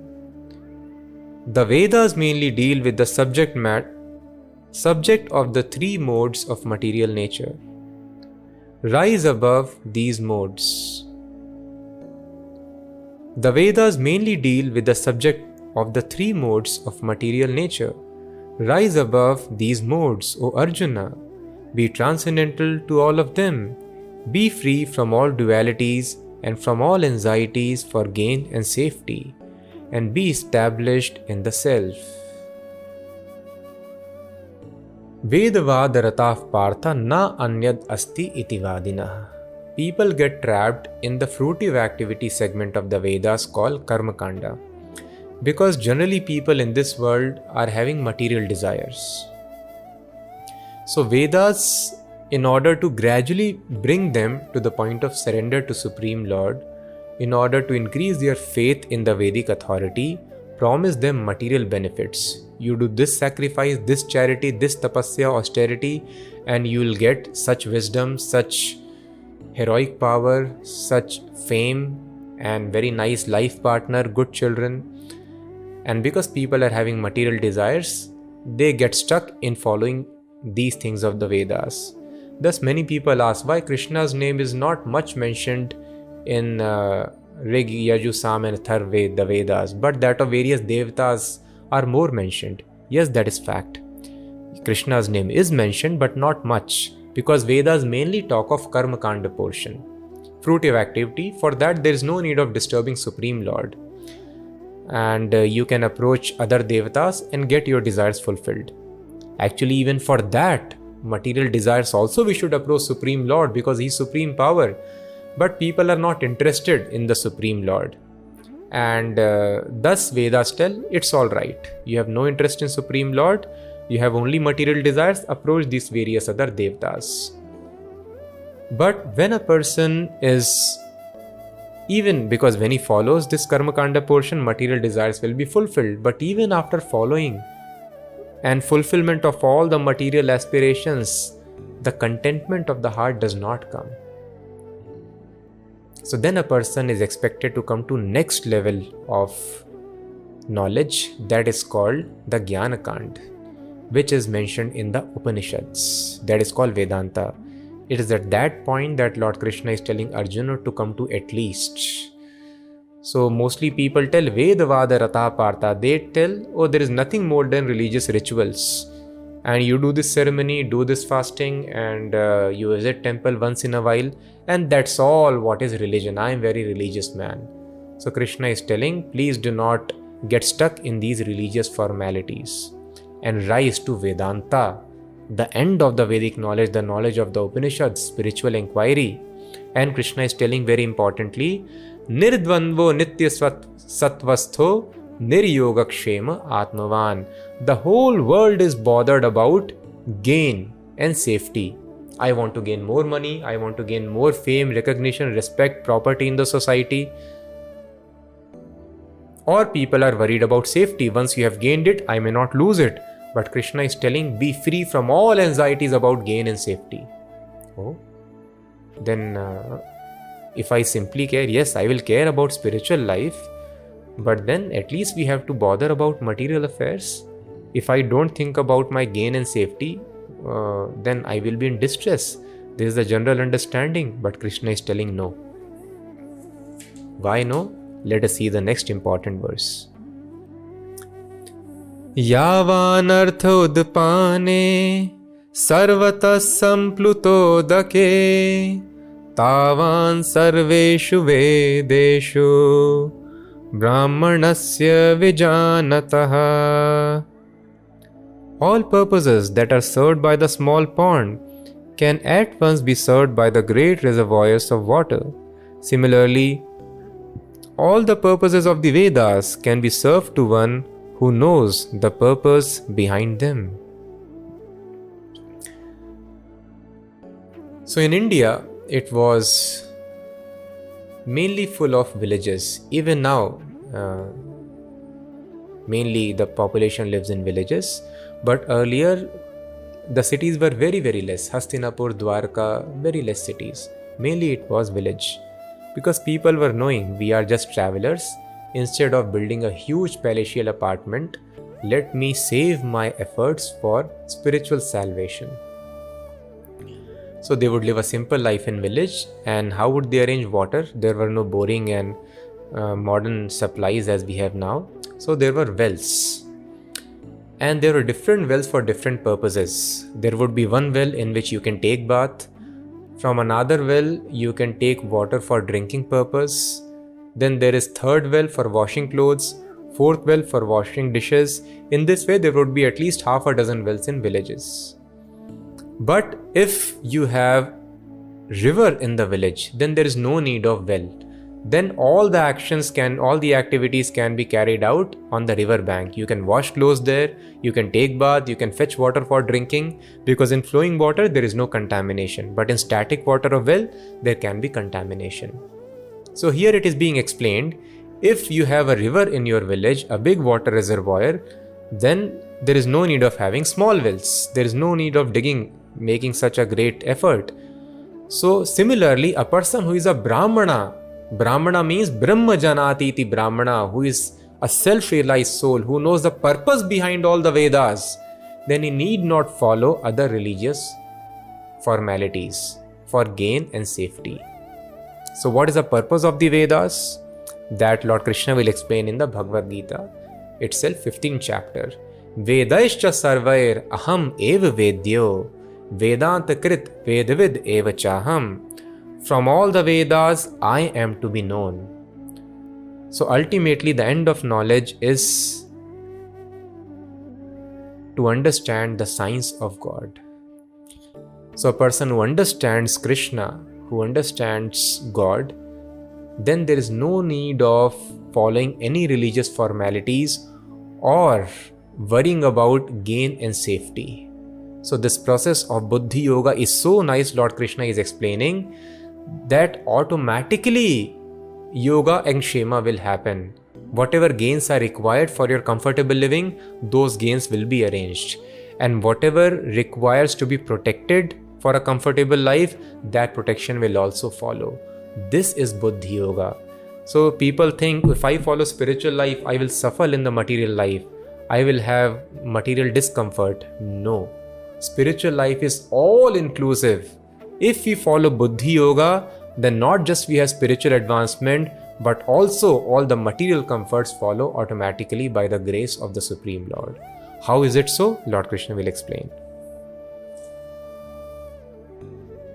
Karmanyevadhikaraste ma phaleshu kadachana ma karma phal heturbhur ma te sangostva karmani. You have a right to perform your prescribed duty, but you are not entitled to the fruits of action. Never consider yourself to be the cause of the results of your activities, and never be attached to not doing your duty. So this is Buddhi Yoga, very important and well-known verse. But people are missing the crux, do not understand the actual import. So here Lord Krishna is telling, Karmanyevadhikarahte. You have a right to perform your duty, but you do not have adhikara, ma phaleshu, on the result of the activity. So somebody will tell, oh really, I have a right to do my job, but I do not have the result, right on salary. Yes, this is the right understanding. We have right to do our job, but we do not have right upon the result which we are generating out of our activity. How is it so? Why we do not have right? So actually it is simple understanding. Buddhi Yoga, we need to have little intelligence to understand this. If we see in the world around us, there are so many species. We have various plants and trees which produce grains and fruits. Suppose the plant in the field tells, I have been standing here braving the heat, cold and the sunlight, and I have produced these grains. So they belong to me. I will not give it to humans or to other animals. Then humans and animals will die. If the mango tree tells, this mango belongs to me, I have produced it, I will not give it to anybody, what shall we eat? If the tree does not give its leaves, its barks, its wood to us, how shall we make our houses? So we have to understand there is very nice symbiotic arrangement in the nature. Just like the workers in a factory. Say somebody is working in a mobile factory. So the training given to manufacture the mobile handsets, the required technology, equipments and the materials all have been provided by the proprietor of the firm. So the worker cannot tell, I have manufactured this handset, so I will carry it home. He has no right over the result of his activity. It belongs to the proprietor. In a similar fashion, whatever actions we are doing from this body does not belong to us. We have not manufactured this brain, this intelligence. So the skills, the body and the matter that we manipulate to produce some effect in this world, that matter also we have not created. So the ingredients, the material, the training, the body, the brain, intelligence, everything is given by God. So actually the result belongs to God. Ma phaleshu kadachana. We do not have right upon the result. So God has a plan to use it for the welfare of all the other species. So if at all we are not able to understand that it belongs to God, we can use it. That also Krishna recommends in the 12th chapter. You use it for general social purpose, for so-called pious activities and charity. But you are not entitled to enjoy everything for yourself. Unfortunately, now what is happening in society? We think whatever I earn, it belongs to me, I will enjoy it. Whatever property I have made, that belongs to me, I will enjoy it. This is ignorance. We are disturbing the laws of nature. If the plants and trees do not give us their produce, then there is no civilization. But human being has got some freedom which he should use to engage in the service of God. He uses that freedom to become independent of God. So this is very bad mentality. So thus Lord Krishna is telling you have right to do your duty, but you are not entitled for the results. Then how will I maintain myself? Yes, for maintenance we can take it. For maintaining, keeping body and soul together, that much resources I can enjoy. And apart from that, it should be used in the service of God. That is not mentioned in this verse because this is the beginning. Lord Krishna explains that in further verses. Lord Krishna explains, Yat karoshi, yat juhoshi, yat dadasi, tat kurush madarpanam. Whatever you do, offer the result to me, because I am the proprietor. That Lord Krishna gradually will reveal his identity. Aham sarvasya prabho matta sarvam pravartate. I am the supreme proprietor. Everything belongs to me. Then Lord Krishna tells, Ma karm phal hetur bhur. Do not become the cause of your activity. If I do any activity for my sense pleasure, then I become the cause of that activity. And then that activity creates karma, bondage. If I do, let's say, good activity, I have helped some people, done a lot of charity, then if I did this charity for my pleasure, oh yes, I will enjoy name and fame, without keeping the pleasure of God in mind, not under the direction of God, then the money will come back to us. We have to take one more birth to get back that money. And as soon as we take birth, then the pains of birth, staying in the womb of mother, so many diseases, old age and death, they also follow. Thus we get trapped in the bondage of action and reaction. So thus it is told, Ma karmphal hetur bhur.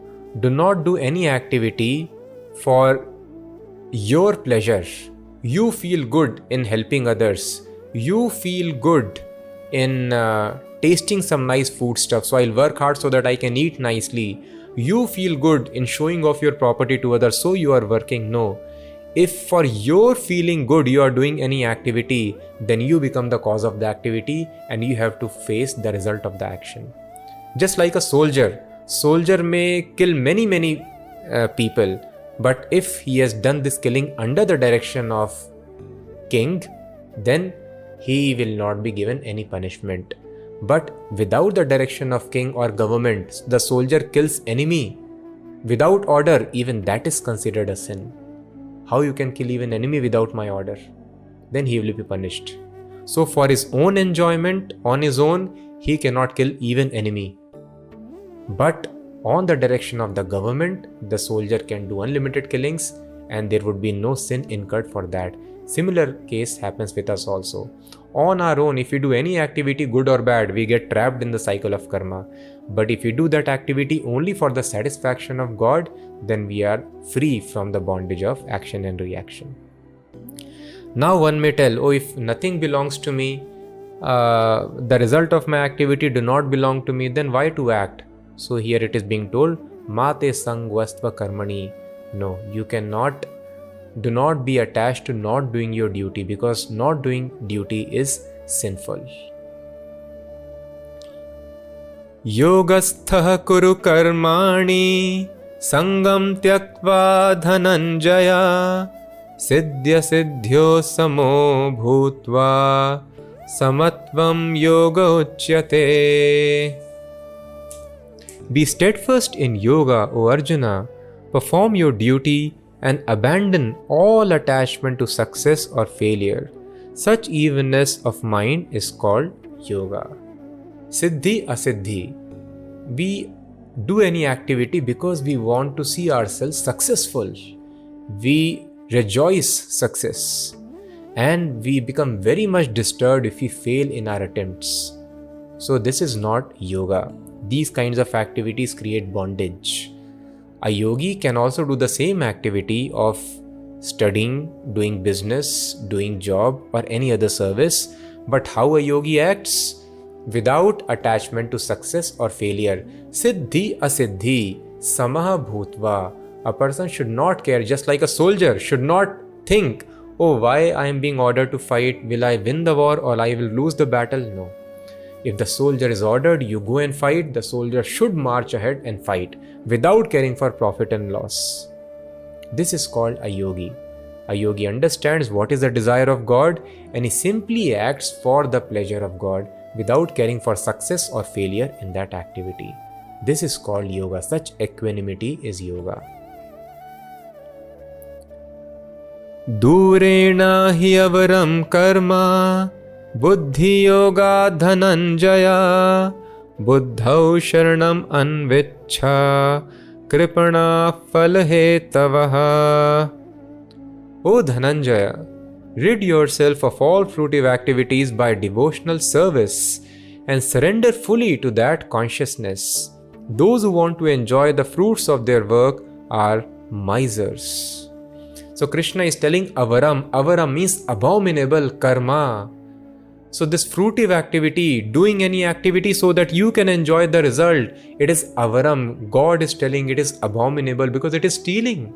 It is just like a worker creating any product in the factory so that he can use it for his own self. That is stealing. That is abominable. That is criminal mentality.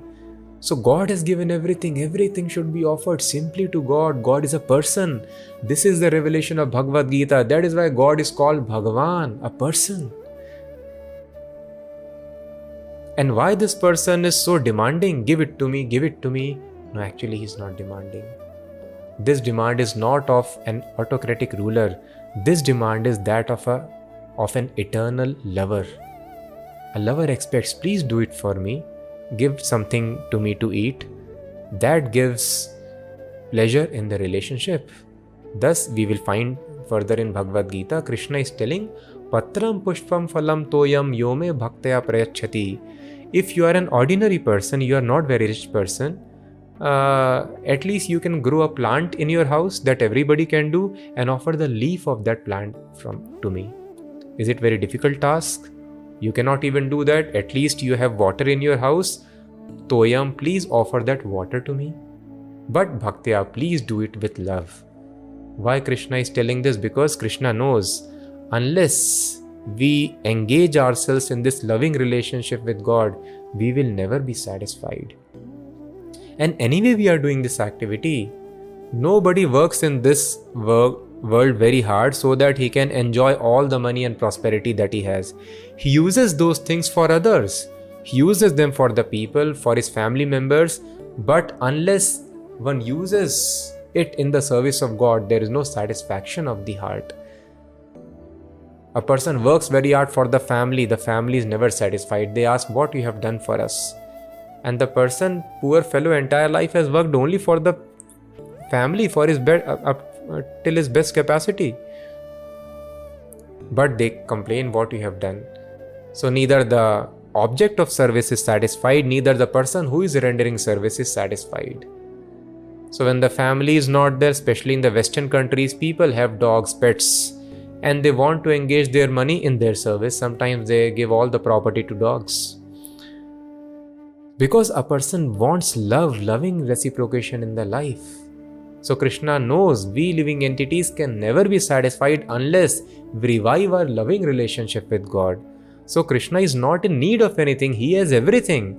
So when we offer the result of our activity to God, then what happens? This loving relationship is established, and then that satisfies us so much we do not have any material desires. And when we do not have material desires, the nature is designed only to fulfill our desires. Then we will not have material body. And if we do not have material body, we have a spiritual body. And we go to the place where the personality of God is living. That place is called Vaikuntha. Padam Gachanti Anamayam. That Krishna will explain here. So this is called broad mentality. This is called a loving relationship, liberal mindedness. Krishna has given me everything, let me work just for Krishna. And other mentality, let me work so that I can enjoy, I can steal personally what I produce. Neither we can, no, I don't use it for myself. I work very hard so that I can do charity and help others. No, sir. You cannot do charity of stolen goods. That is also crime. Everything belongs to God, should be used only for God. Now, again, please do not think service of God is exclusive of service to other living entities. We are part and parcel of God, Krishna will explain. So service of God automatically, yavanarthodupane sarvata samplutodake. So please do not think service of God will exclude service of family members, service of nations, service of other people, animals. Rather, all these living entities are automatically served. It is not that when we love God, we start hating our family members. No. Real love for the family arises when we love God. Otherwise, nobody can love even family. That is why even among the most closest relationship, husband and wife, there is separation. There are so many divorces. Because people are interested in their own pleasure, personal pleasure. But when we understand, when we love God, when we know my family members are also part and parcel of God, we cannot love a person and hit his finger. So we understand if I love God, they are also part of God, inseparable part of God. So how can I hate them? So love of God, if it is brought in our life, then a person actually increases one love for his family members, increases his love for all the species, and universal welfare happens automatically. If the family members don't behave nicely, he understands, still I should behave nicely because they are part and parcel of God. They may be in ignorance. They are offending me, but I know that they are part and parcel of God. How can I hurt them? So thus, all the relationships are automatically improved and a person's all duties are automatically fulfilled. Just like we do prasad distribution. Sometimes people take it as poor feeding. So that is not poor feeding. We are distributing prasadam, the remnants of God, to other living entities. By taking this, rich and poor without discrimination, they all advance in their knowledge of God, in their love of God. But those people who are poor and hungry, they are also fed automatically. So social service automatically is taken care. So thus, if a person simply realizes one's duties towards God, all other duties are automatically fulfilled. But if one forgets his duty towards God, then no, sir, you cannot do charity with stolen goods. Your object of charity will not be satisfied, neither will you be satisfied. So Krishna is telling, avaram karma, karpana phal hetva, do not become a miser. In this human form of life, you can enjoy some temporary happiness by enjoying the results of your work, but then you are a miser. You do not know if you simply offer that to God instead of using it for your own self, you can attain unlimited happiness for which you are hankering, and you can attain immortality. Buddhi yukto jahatiha ubhe sukrit dushkrite tasmad yogaya yujyasya yogah karma sukoshalam. A man engaged in devotional service rids himself of both good and bad actions even in this life. Therefore, strive for yoga, O Arjuna, which is the art of all work. So yoga, Buddhi Yoga, is nothing but the art of all work. The best way of performing any action is called yoga. So somebody can do the activity which is called sin, which is stealing, breaking the laws of nature, which is called dushkriti. So Krishna is telling, do not do dushkriti, but Krishna is telling here, ubhe sukrit dushkrite, do not do sukriti also, do not do good deeds also. Now this person can ask, why Krishna is telling sukrite dushkrite, I will not do bad deeds, why good deeds are also prohibited? Because as we discussed in the previous verse,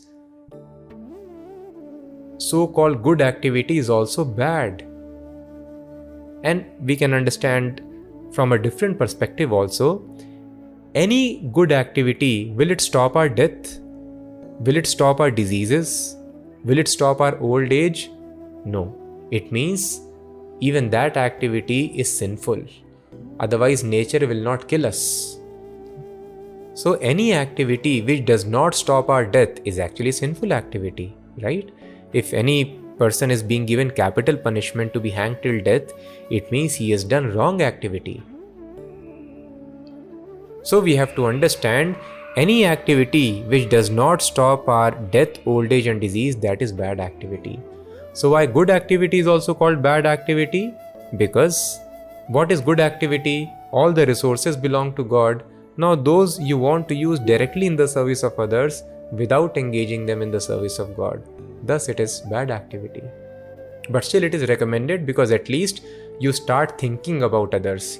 You do not remain on a very lower platform of animal consciousness, my life, my resources for myself. At least you start thinking about others. So such pious activities are recommended.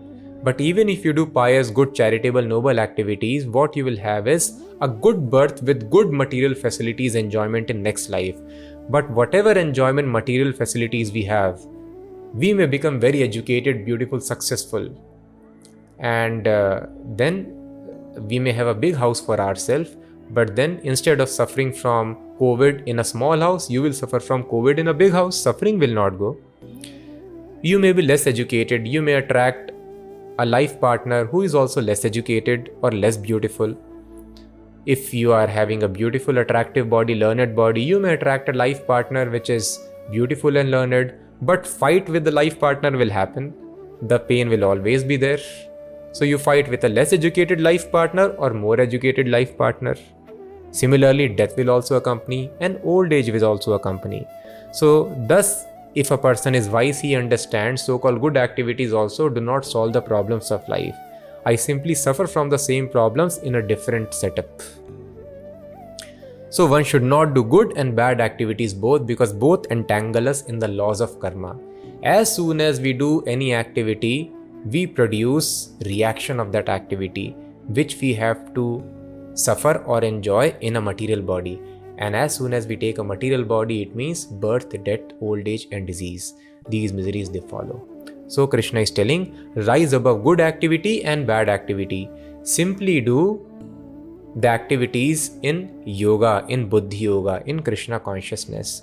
So when the activity is done only for the satisfaction of the Supreme God, then such activity is called neither good nor bad. Such activity is called akarma. It does not bring any material reaction, it brings spiritual reaction. You become spiritually happy and liberated from cycle of birth and death. Karmajam buddhi yukta hi phalam tyaktva manishinaha janma bandha vinirmukta padam gacchanti anamayam. The wise engaged in devotional service take refuge in the Lord and free themselves from the cycle of birth and death by renouncing the fruits of action in the material world. In this way, they can attain that state beyond all miseries. So when we renounce the action, the results of our actions, then we attain a stage beyond all miseries. Padam gacchanti anamayam. We become free from janma bandha vinirmukta, from the cycle of birth and death. Oh, so Krishna is telling us to commit suicide? You become free, you do not take birth again, you stop to exist? No. As Krishna has already explained, there was never a time we were not existing, there will never be a time we will not exist. But we will get freedom from this process of taking material bodies. Birth and death happens to material bodies. We will continue to exist. How shall we continue to exist? Anamayam, in a state beyond all the miseries. That place is called Vaikuntha. So now, the limitations in modern science do not give us knowledge about other planets, life on other planets. So just like we have various elements in our body, there is earth, water, fire.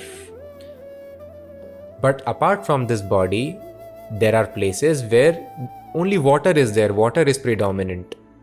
There also there is life. Then only earth is predominant, there also there is life. And only fire is predominant, like sun globe, there also there is life. In a similar fashion, there is a planet, rather there are many planets where only spirit soul is there. There is no matter at all. Now, because only they are made up of spiritual substance, time has got no influence upon them. They are eternal. So because there is no temporary nature, there is no death, no disease, no old age, no change introduced by time. So the Vedas tell us not to waste this human form of life in transferring to other planets where the living standards could be better, but ultimately life will end, diseases, old age will happen.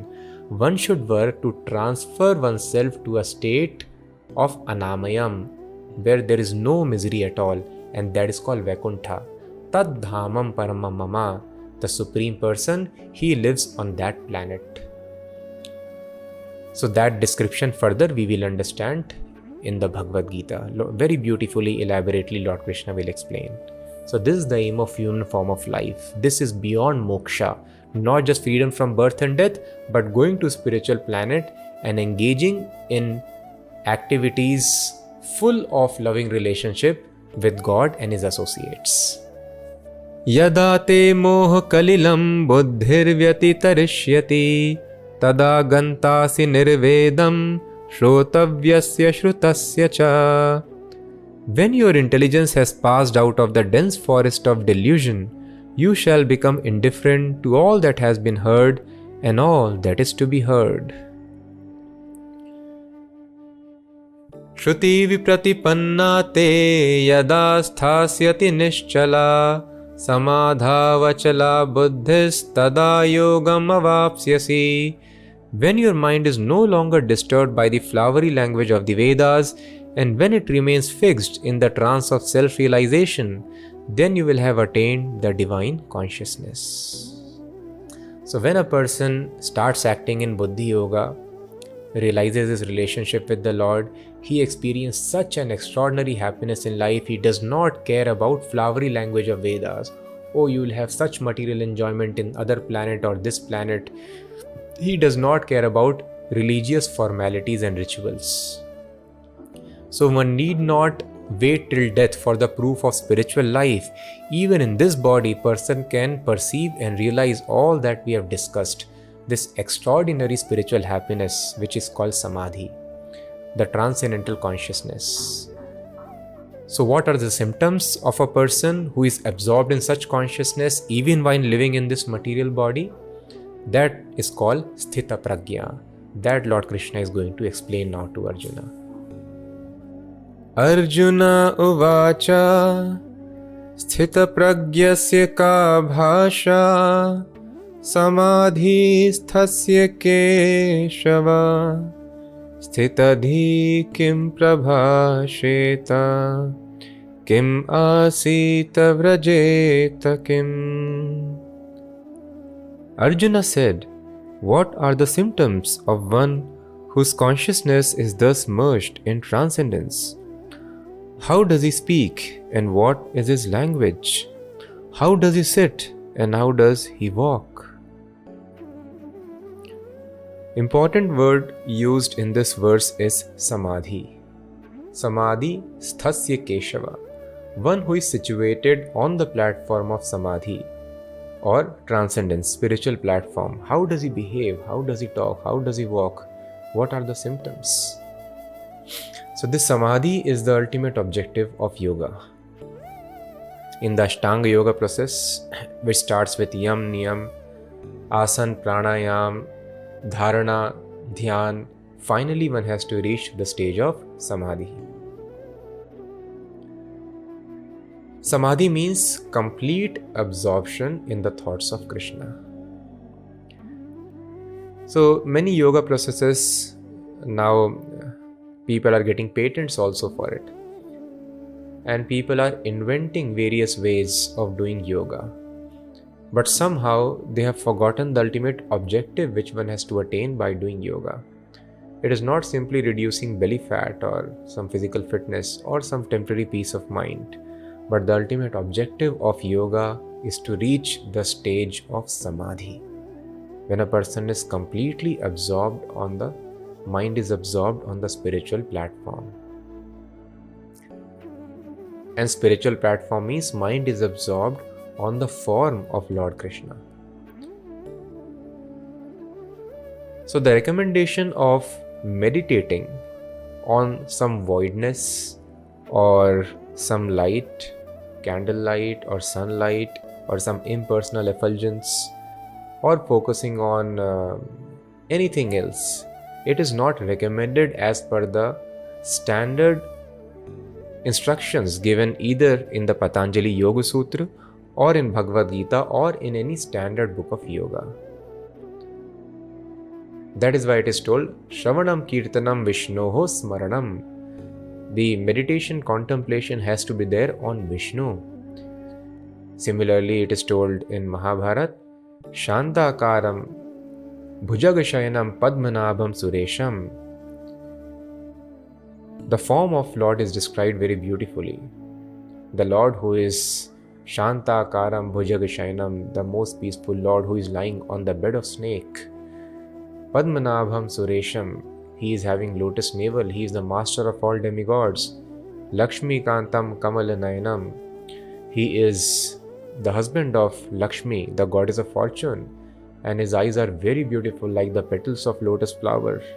Meghavarnam Shubhangam, his color is like that of dark cloud. So in this way the description is given of the personal features of the Lord. And then it is told, Yogi Rid Dhyana Gamyam, the yogis Rid in their hearts, Dhyana Gamyam. So the meditation means meditation on this form of the personality of Godhead within one's heart. This is the authorized instruction as per Mahabharata, Patanjali Yoga Sutra, Bhagavad Gita or any other standard book of yoga practice. So we should be very careful, we should not fall for such modern inventions. Rather, the yoga process is coming from the God, it should be taken from the authorized sources. So only when the mind is completely fixed without any deviation on the form of personality of God, a person reaches the stage of Samadhi. So this system is also explained by Lord Krishna in the 6th chapter of Bhagavad Gita. But Arjuna rejects that. We will see, very nice conversation it is. And when Arjuna rejects, because he tells, I am a householder, how can I go to the Himalayas or some jungle and sit there alone? I have to leave all my family members, my kingdom and all other opulences, and so much hardship I cannot take. I cannot control my mind in that way. So Krishna tells, do not worry, you are already the best yogi, because yogi nam api sarvesham madgatena antaratmana. Among all the yogis, madgatena antaratmana, within his heart, one who is always thinking of me, Shraddhavan bhajate yomam, and with great faith, bhajate has come from bhaj dhatu, means to render service, who is always thinking of me and rendering me service. Same yuktatama mataha, he is the best yogi. So this is the yoga process which is being prescribed by Krishna to Arjuna, and that is the yoga process which is meant for the people in this age of Kali Yuga. So Krishna also will prescribe other yoga process, as we will see, so that Arjuna can reject, and so that we can understand when Arjuna could not follow, who was trained in Gurukul and mind and senses were perfectly controlled, very sharp moralist, but he could not follow. So what is the hope for people like us who are always disturbed and short-lived? That is why it is told in the scriptures, Krite yadhyayato Vishnum. Krit means in Sat Yuga. The process was this Ashtanga Yoga, Dhyan Yoga process. Dhyayato Vishnum, but the word used here is Vishnu. Again, please mind these verses very carefully. Dhyayato Vishnum. Impersonal meditation on void, light, XYZ is not recommended anywhere. Dhyayato Vishnum. And Treta Yam Yajato Makhay. In Treta Yuga, the same spiritual success was possible by doing Yagyas, fire sacrifices. Dwapari Paricharyayam. In Dwapar Yuga, that success was possible by elaborate temple worship, deity worship. But in Kali Yuga, we do not have any qualifications to follow either of these processes. So Kalau in Kali Yuga, in this millennium, Tad Hari Kirtanad, we need not worry, same result can be attained by Hari Kirtana, chanting the names of Hari. So this is the first symptom of a person who is in Samadhi, that he will always be talking only of Krishna or of matters related to Krishna. Kalau tad Hari Kirtana, that success can be attained by Hari Kirtan, chanting the names of God. It was also mentioned in the 9th chapter of Bhagavad Gita, as we will see in the verse number 14, Satatam Kirtayanto Mam, because the mind is always absorbed in thoughts of Krishna. So yogi, a real yogi, cannot do anything but talk only of Krishna. Thus it is told Satatam. Satatam means always. Krishna mentions Kirtayanto. Kirtan means to chant or to speak about Krishna. Mam, Satatam Kirtayanto Mam, about me. So this is the first symptom. One who is in Samadhi, he cannot do anything but talk only of Krishna or of matters relating to Krishna, Krishna's service. And then other symptoms of transcendence, they follow automatically. Which are those symptoms? Let us see now.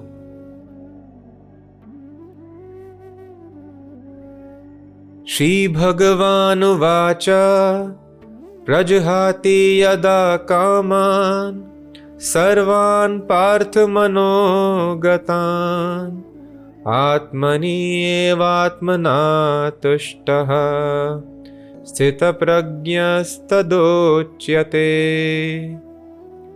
The blessed Lord said, O Parth, when a man gives up all varieties of sense desire which arise from mental concoction, and when his mind finds satisfaction in the self alone, then he is said to be in pure transcendental consciousness. Rajahati yada kaman, when a person gives up all, kama means material desires. Any desire which is not for the satisfaction of Krishna, when we directly want to enjoy our senses, that is called kam. Atmendriya priti vancha tare bali kam. It just does not mean only the gross sexual desire, but kama means any kind of desire which is meant for direct enjoyment of senses without pleasing the senses of Krishna. So a person whose consciousness is absorbed in transcendence, who is Krishna conscious, prajahati yada kaman, he gives up all such desires. Why he gives up such desires? Because significant word used here is sarvan partha manogatan. These material desires are actually the result of mental concoction. This is very important. Our mind suggests us something. You please do this and you will become happy. And then we chase those suggestions of mind thinking that I will actually become happy. But we have to understand, just like a small child's mind suggests him so many desires. You get this toy, you will be happy. You eat mud, you will be happy. You eat many chocolates, you will be happy. You don't go to school, you will be happy. But all these are harmful desires. And we have seen previously the example of moth. The mind of a moth suggests, oh, this fire is so nice. If you have a closer look, you will be very happy. And the moth loses its life, following the suggestion of mind. Thus, as long as the mind is contaminated by material energy, it is not liberated. One should not listen to the suggestions of mind. So just like following the suggestion of mind in case of child and moth is very dangerous, it is dangerous for every conditioned soul. So the suggestions of mind are because of association. The material desires are actually because of association. We are hankering for this pleasure which a person can only attain in samadhi, when he is absorbed in loving service of Krishna, always thinking of Krishna. In absence of such pleasure in life, then material desires arise in our life. Even we can understand it from the love affairs of this world also. Sometimes people leave all their comforts of rich house and family if the family don't agree for marriage, and the young couple, they live in a very humble circumstances. So why they are able to give up all the comforts of their wealthy families and they are able to live a simple life because there is love in life. So we are all hankering for this loving relationship, but real loving relationship can be established only with God. On material platform, it does not stay. So when there is no love in life, then automatically you want certain enjoyment, and then you develop some mental concoction, you develop association. If you associate with tamoguna, you develop tamasic desires. You saw some drunkards and you assumed that they are enjoying. Oh, let me also drink wine and I will enjoy. Let me also smoke, I will enjoy. From birth, we were not having such desire. Oh, let me smoke, let me drink. But we had association of smokers and drunkards, so such desire came into our mind. The students have certain desire. I want to crack this particular examination. Why? This is also mental concoction. We associated with certain people who were preparing or who had cracked those examinations or who gave value to that examination, and then we thought, oh, if I crack this exam, I will have recognition in society and then I'll be happy. And then we started following this thing. It became our desire. So our desires are the result of association. We are hungry for pleasure. Now, in association of such people, one moth saw another moth. Oh, let me also chase fire, and then lost its life. So in such association, we develop mentally concocted desires. And such desires do not actually give us happiness. So a person whose consciousness is absorbed in Krishna, who is in transcendence, he is completely satisfied. And thus, the material desires do not arise in his heart. Therefore, Sarvan Parth Manogatan Prajahati Yada Kaman. He is able to give up all the material desires because he is very, very satisfied. Just like a man who has eaten till neck in a feast, he does not have any more desire to eat any of the tastiest dishes. Atmannevatmana tushtah sthita pragyastadochyate. Satisfaction is to be found on the platform of self, platform of soul. So we can find enjoyment on the external platform. There is a design. You give sense objects to the senses, and then there will be pleasure on the external platform. But a person who is absorbed in transcendence, who is sthita pragya, he takes pleasure internally. The soul, when it is engaged in the service of super soul, then there is internal self pleasure. Because such a yogi is absorbed in the self pleasure, he does not care, does not feel the need at all to satisfy the senses externally. So this is first symptom. He will not have any material desires.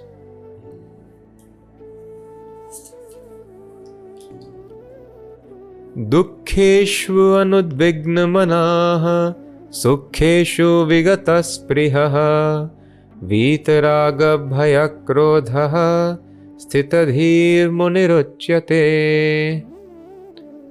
One who is not disturbed in spite of the threefold miseries, who is not elated when there is happiness, and who is free from attachment, fear, and anger, is called a sage of steady mind.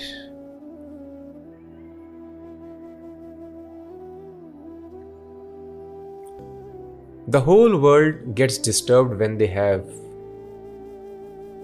material problems, miseries, and they become very happy on finding material happiness. But a sage of steady mind is not disturbed by material happiness or distress.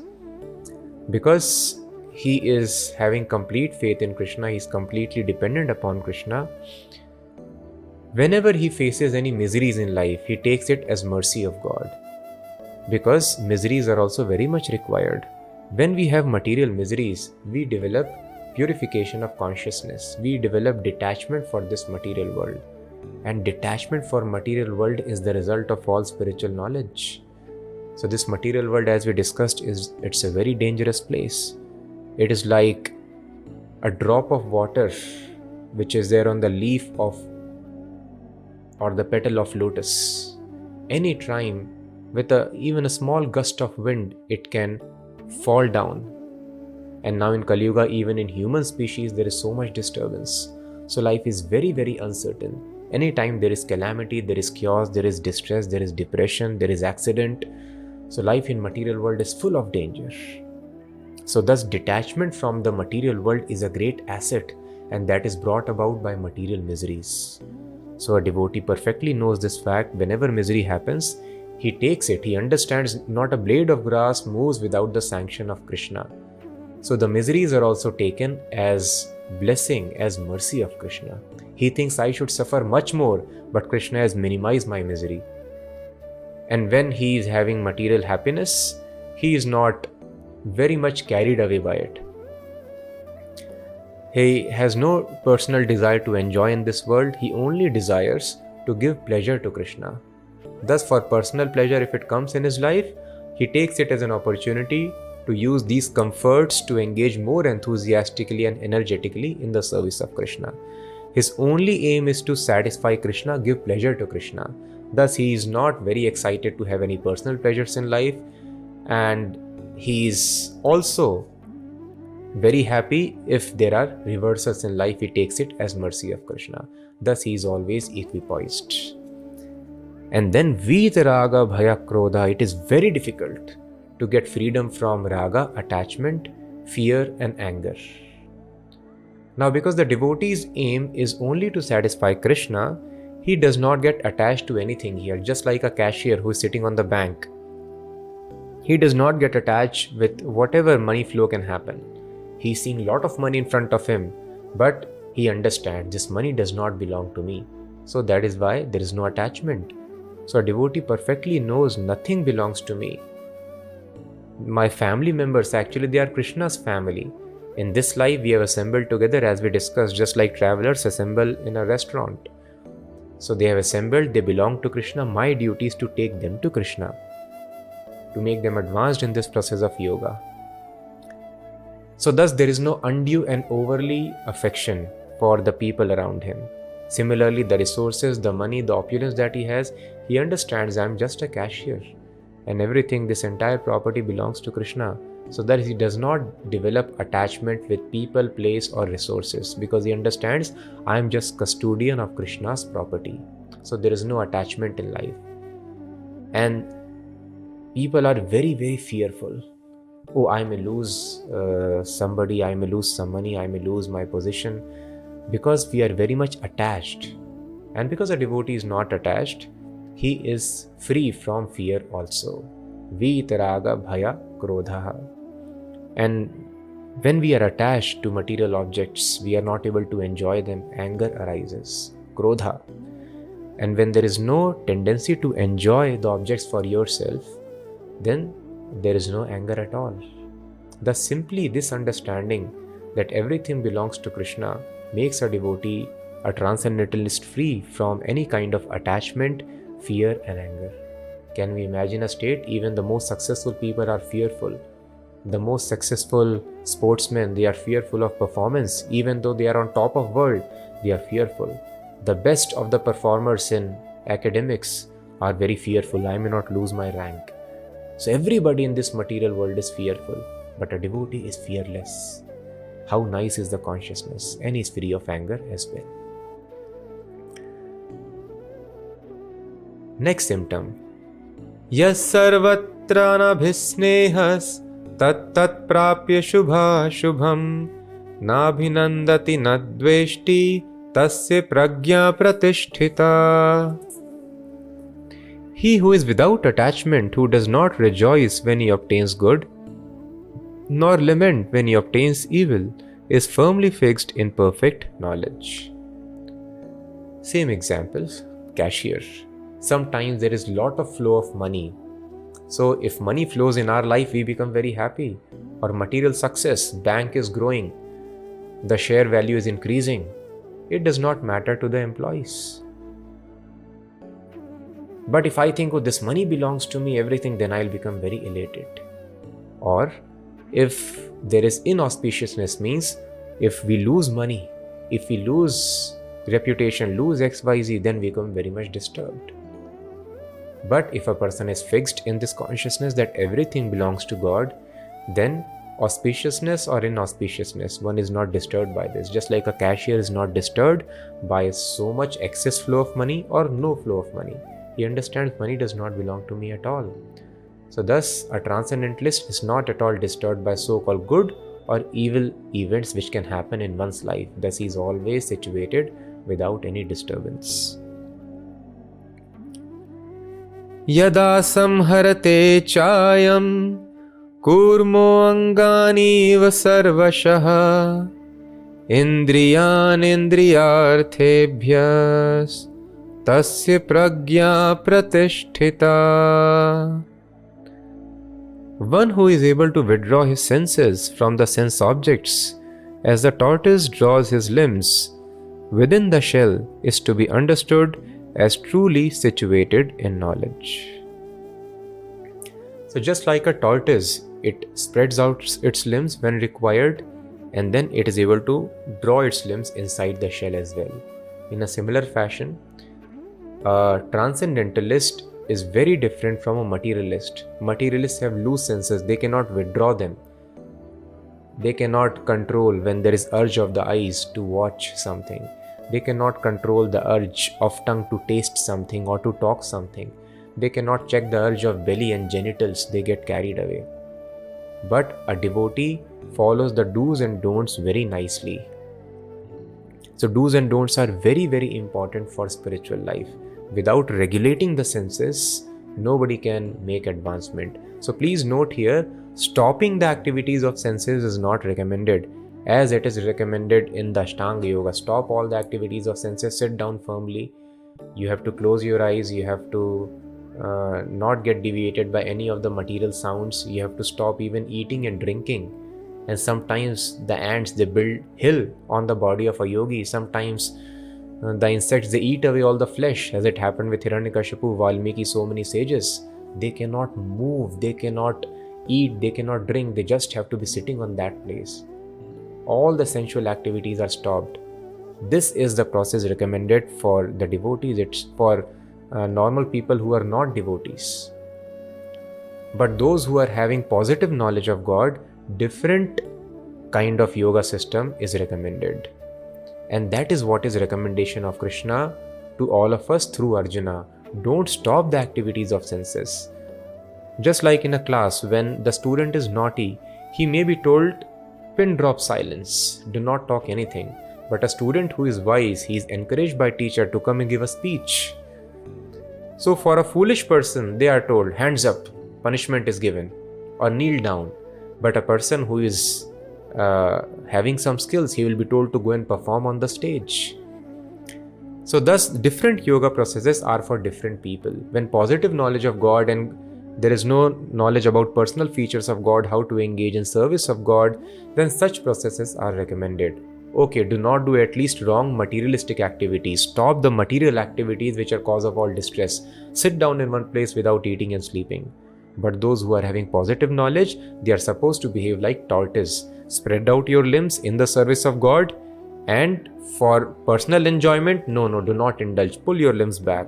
So perfect control of the senses is required, just like a tortoise. But it is not so easy. I am addicted to so many things. I cannot even regulate my senses for basic things like controlling tea, coffee, smoking, or watching some videos. Then how can I exercise such perfect control, use my senses only when required? That is explained here in the next verse.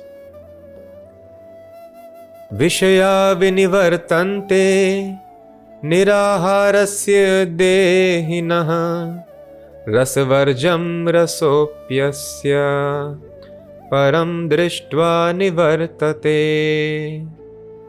The embodied soul may be restricted from sense enjoyment, though the taste for sense objects remains. But ceasing such engagements by experiencing a higher taste, he is fixed in consciousness. Niraharasya dehina, when you restrict your senses from enjoyment, the taste remains in the heart.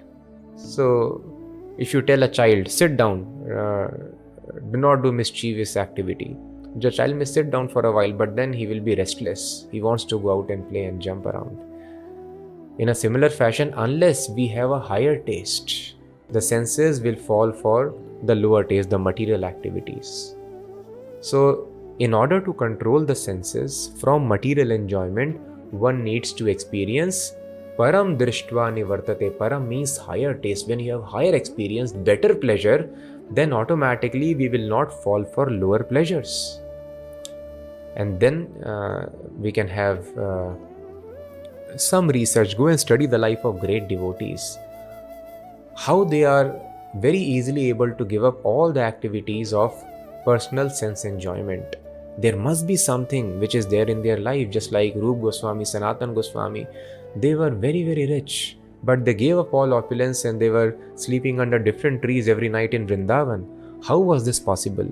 Because they were experiencing very extraordinary taste in the service of Krishna. And as Yamunacharya says, he is a very stalwart devotee, the spiritual master of Sripad Ramanujacharya.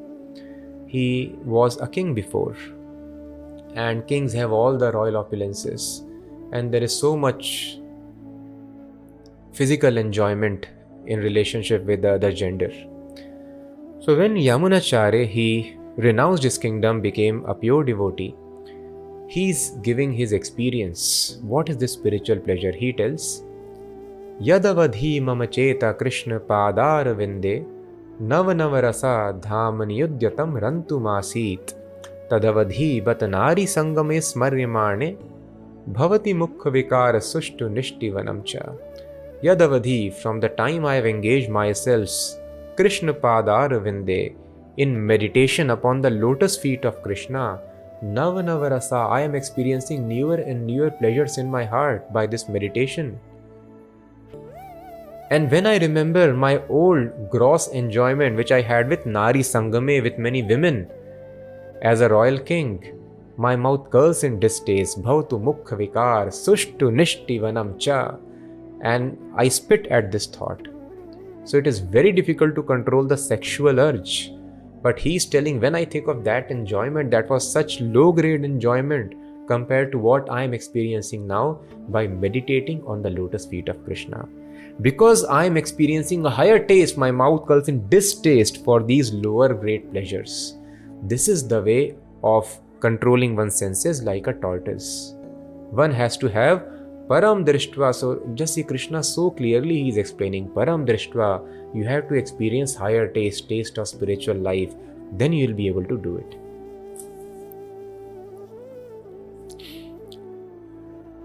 Yatato hi api kaunteya purushasya vipaschitaha indriyani pramathini haranti prasabham manaha. The senses are so strong and impetuous, O Arjuna, that they forcibly carry away the mind, even of a man of discrimination who is endeavoring to control them. So here Krishna is telling the situation of spiritualists who are not devotees, who are not able to engage their senses in the service of Krishna. So Krishna is telling, Yatato hi api kaunteya, even though spiritualist is endeavoring, learned man is trying to control his senses. Vipaschita means very learned, a person becomes advanced in this knowledge, but still pramathini, the senses, indriyas are so strong, haranti prasabham mana, forcefully they carry away the mind. And we all must have experience in our life. We want to control the senses, regulate the life, but senses are so strong and impetuous, forcibly they carry away the mind. So Krishna is warning, if the mind is not having higher engagement, then you will have to follow the dictates of the senses. So thus Krishna recommends here how to have that higher taste. We have been discussing engagement in the service of Krishna. One may ask where it is recommended. It is recommended now here very directly in verse number 61. Tani sarvani sanyamya yukta asita matparaha vashehi yasyendriyani tasya pragya pratisthita. One who restrains his senses and fixes his consciousness upon me is known as a man of steady intelligence. Vashehi yas. Now Krishna is telling how you experience that higher pleasure. What activity do I do that I experience that higher pleasure greater than materialistic enjoyment? That is explained here. Yukta asit matparaha vashehi yas indriyani. The indriyas have to be controlled in such a way that mat paraha yukta asit. Yukta means engaged. The senses have to be engaged. Mat paraha means in my service. So the senses are classified as 5, sometimes 10 when you include the karmendriyas, and mind is also considered as the 6th sense. Mana shashthani indriyani prakriti sthani karshati. So all the senses including the mind, yukta asit mat paraha, in my service they have to be engaged. Krishna very clearly he is explaining here. So this is the highest conception of yoga practice. There are many kinds of yogis, but Krishna is warning, unless they reach to this understanding of personality of God and they get positive knowledge of engagement in the service of God, when we engage in the service of some people or animal or pets here, we get certain pleasure. But unless you have knowledge of God and you engage in service of God, you cannot experience that param drishtva, which will be able to help you get rid of the troublesome materialistic enjoyment. So very clearly, yukta asit mat paraha, the senses have to be engaged in my service. This is the way of having higher taste.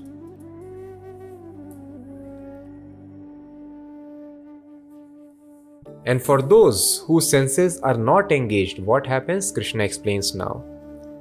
Dhyayato vishayan punsa sangasteshu pajayate sanga sanjayate kamaha kamat krodho bhijayate.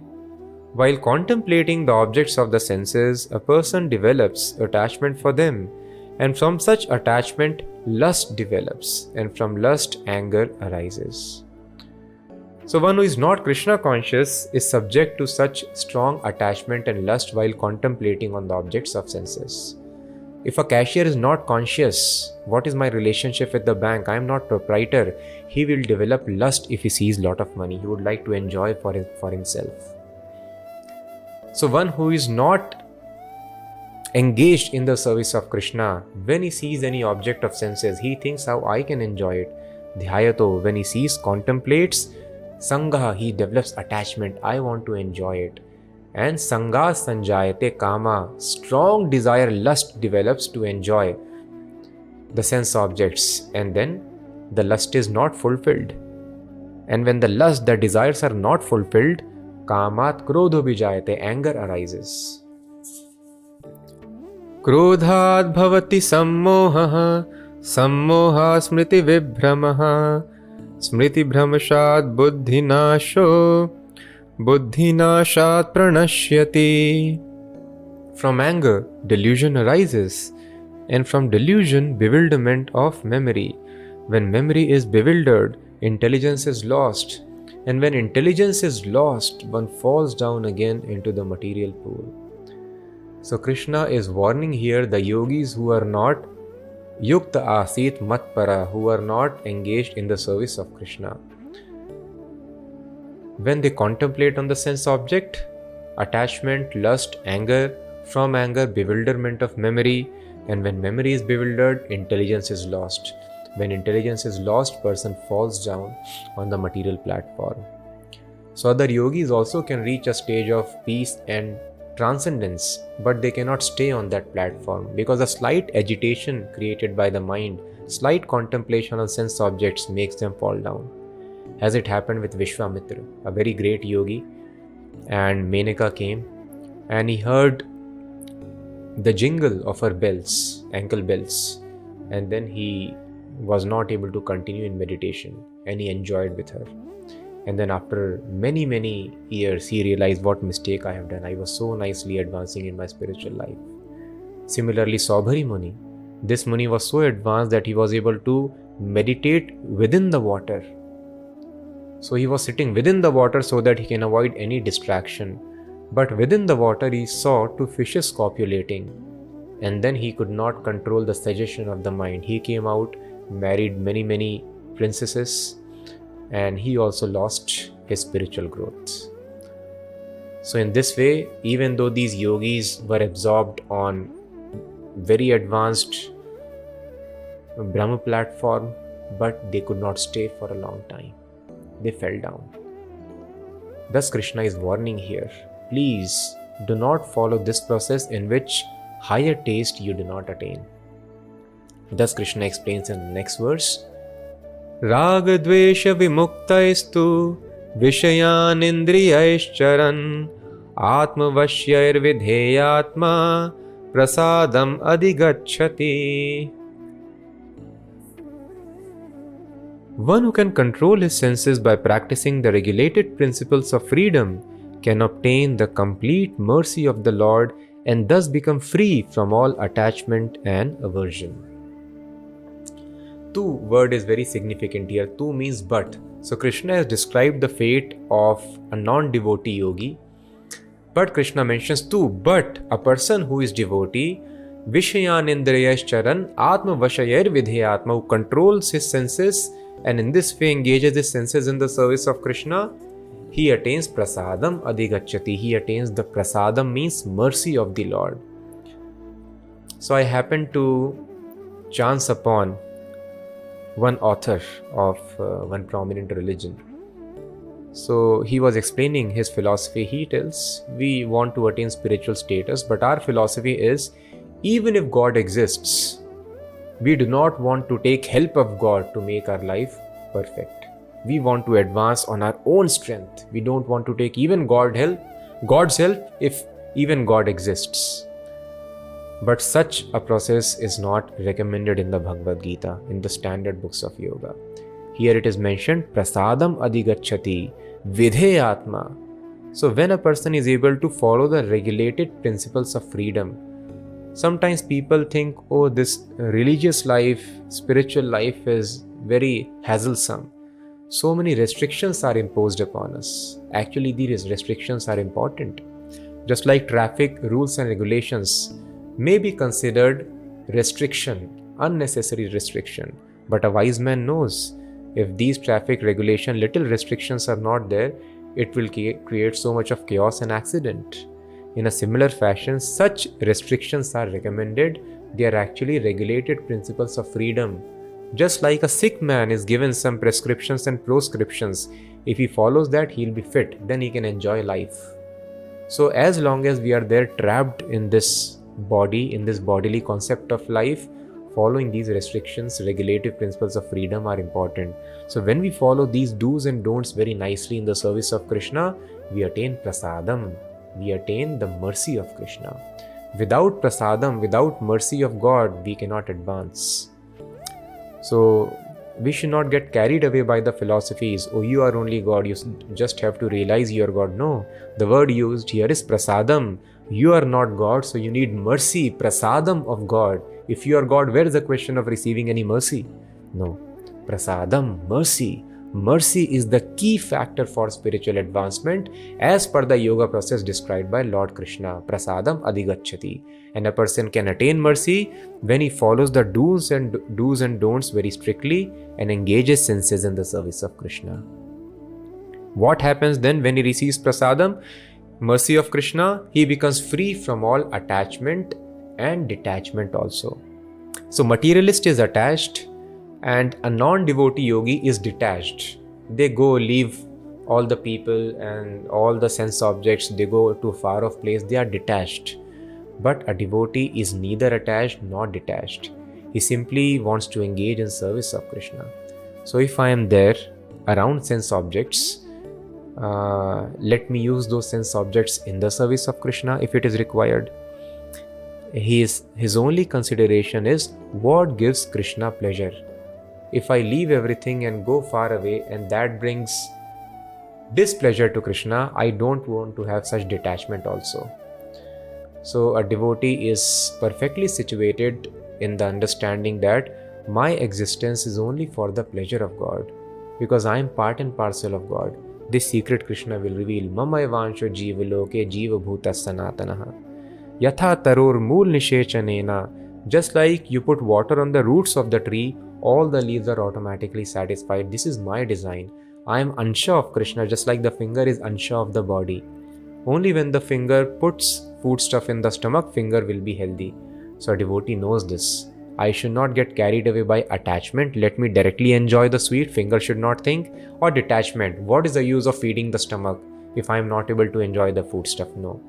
So similarly, devotee is neither attached nor detached. He knows I am Ansha of Krishna. Only when I satisfy God, satisfy Krishna, I will gain satisfaction in life.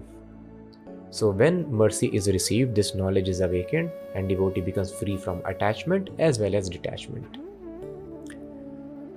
Prasade sarva dukkhanam hanir asyopajayate prasanna chetaso hiyashu buddhif paryavatishthate. For one who is so situated in the divine consciousness, the threefold miseries of material existence exist no longer. In such a happy state, one's intelligence soon becomes steady. When the mercy of the Lord is received, then there are no more miseries in life. The devotee becomes very happy. So this happiness is very much required to understand the science of God.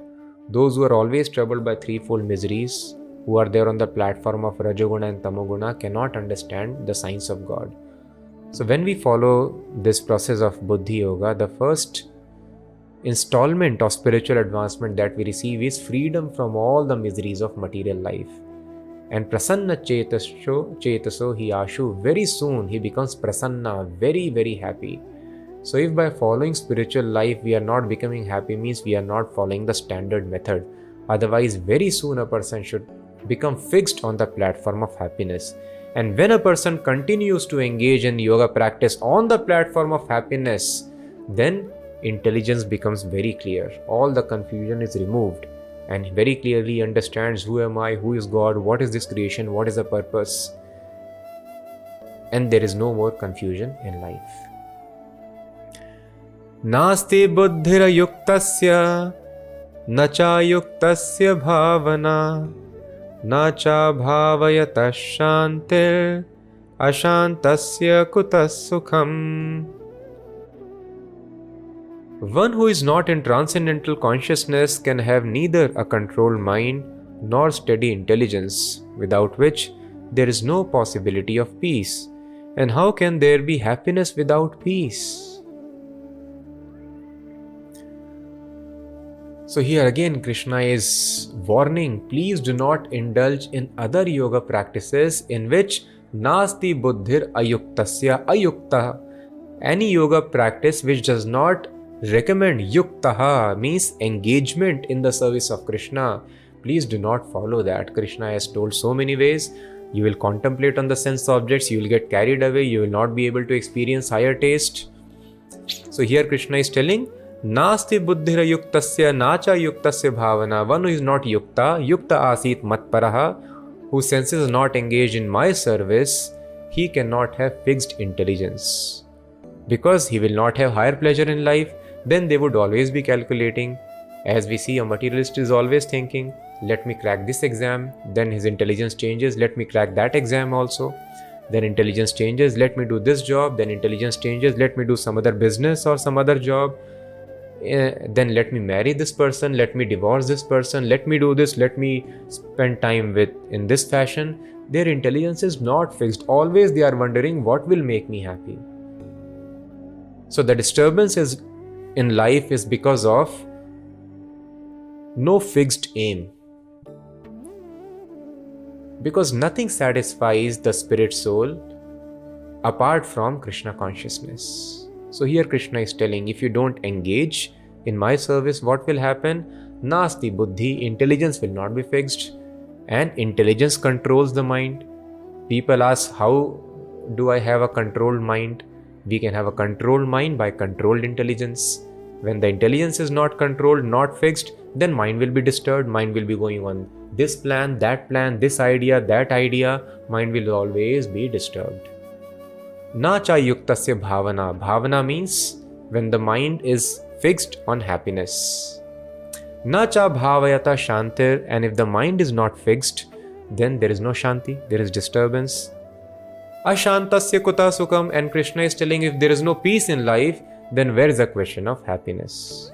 So Krishna has explained, again he has warned, time is very less. This age, Krishna spoke this Bhagavad Gita just at the end of Dwapar Yuga, before the beginning of Kali Yuga.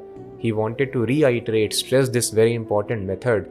In Kali Yuga, people will anyway be very much disturbed. So save time from gradual processes of yoga.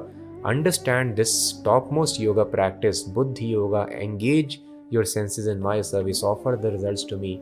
Try to establish a loving relationship with me. Don't follow this artificial yoga practice, Ashtanga Yoga, other yoga, which was meant for Sat Yoga. Vedas are telling, Kriti Adhyayato Vishnum, Kriti Yoga, it is for Sat Yoga. Nowhere in the Vedas it is mentioned in Kali Yuga you follow this practice, we will not gain success. And further, ultimately, success of any yoga means Yogi Hrida Dhyana Gamyam Dhyanavasthita Tadgatena Manasa Pashyanti Yam Yoginah. The meditation has to be there upon Lord Vishnu, Krishna in the heart. So yogis artificially they want to do this meditation. They first want to avoid all the distractions, stop all the activities of senses. Then they start dharana, contemplation, and then they come to meditation, and then they reach samadhi. Artificially they want to focus on the form of Krishna. But very natural way of focusing is engaging in the service of Krishna. When you serve anybody, there is a loving relationship. And when there is love, always you are thinking of your object of love. So this natural process of yoga is being recommended by Krishna here. You please engage in my service. Whatever little means you may have, please use it to the best of your capacity. And when there is seva, there is love. And when there is love, you revive your affection for me. Then always you will be thinking of me. And the process of yoga is naturally attained without artificial austerities which were recommended for previous ages. So Krishna tells, if you do not engage, intelligence is not fixed, mind is not fixed, thus there is disturbance in life, there is no peace, and without peace there is no happiness. Indriyanam hi charatam yanmano nu vidhiyate tadasya harati pragyam vayurnavam ivam bhasi. As a boat on the water is swept away by a strong wind, even one of the senses on which the mind focuses can carry away man's intelligence. So if your intelligence is not fixed, then mind will focus on any of the senses, just like wind topples the boat. Even contemplation on sense object of any one of the senses, it will topple your intelligence, your spiritual life completely, and you will again fall for material sense enjoyment. Tasmad yasya mahabaho nigrahitani sarvashah indriyani indriyarthebhyas tasya pragya pratisthita. Therefore, O mighty armed, one whose senses are restrained from their objects is certainly of steady intelligence. So just like the enemies are curbed by a higher power, higher force, by human endeavor, efforts, it is not possible to control the senses. So when the senses are engaged in the service of the Lord, Lord's power controls the senses. But when we engage in certain practice as described here, controlling the senses, then there would be a reaction from the people around us. And what is that reaction? Very nicely Krishna explains. Ya nisha sarva bhutanam tasyam jagarti sanyami yasyam jagrati bhutani sa nisha pashyato mune.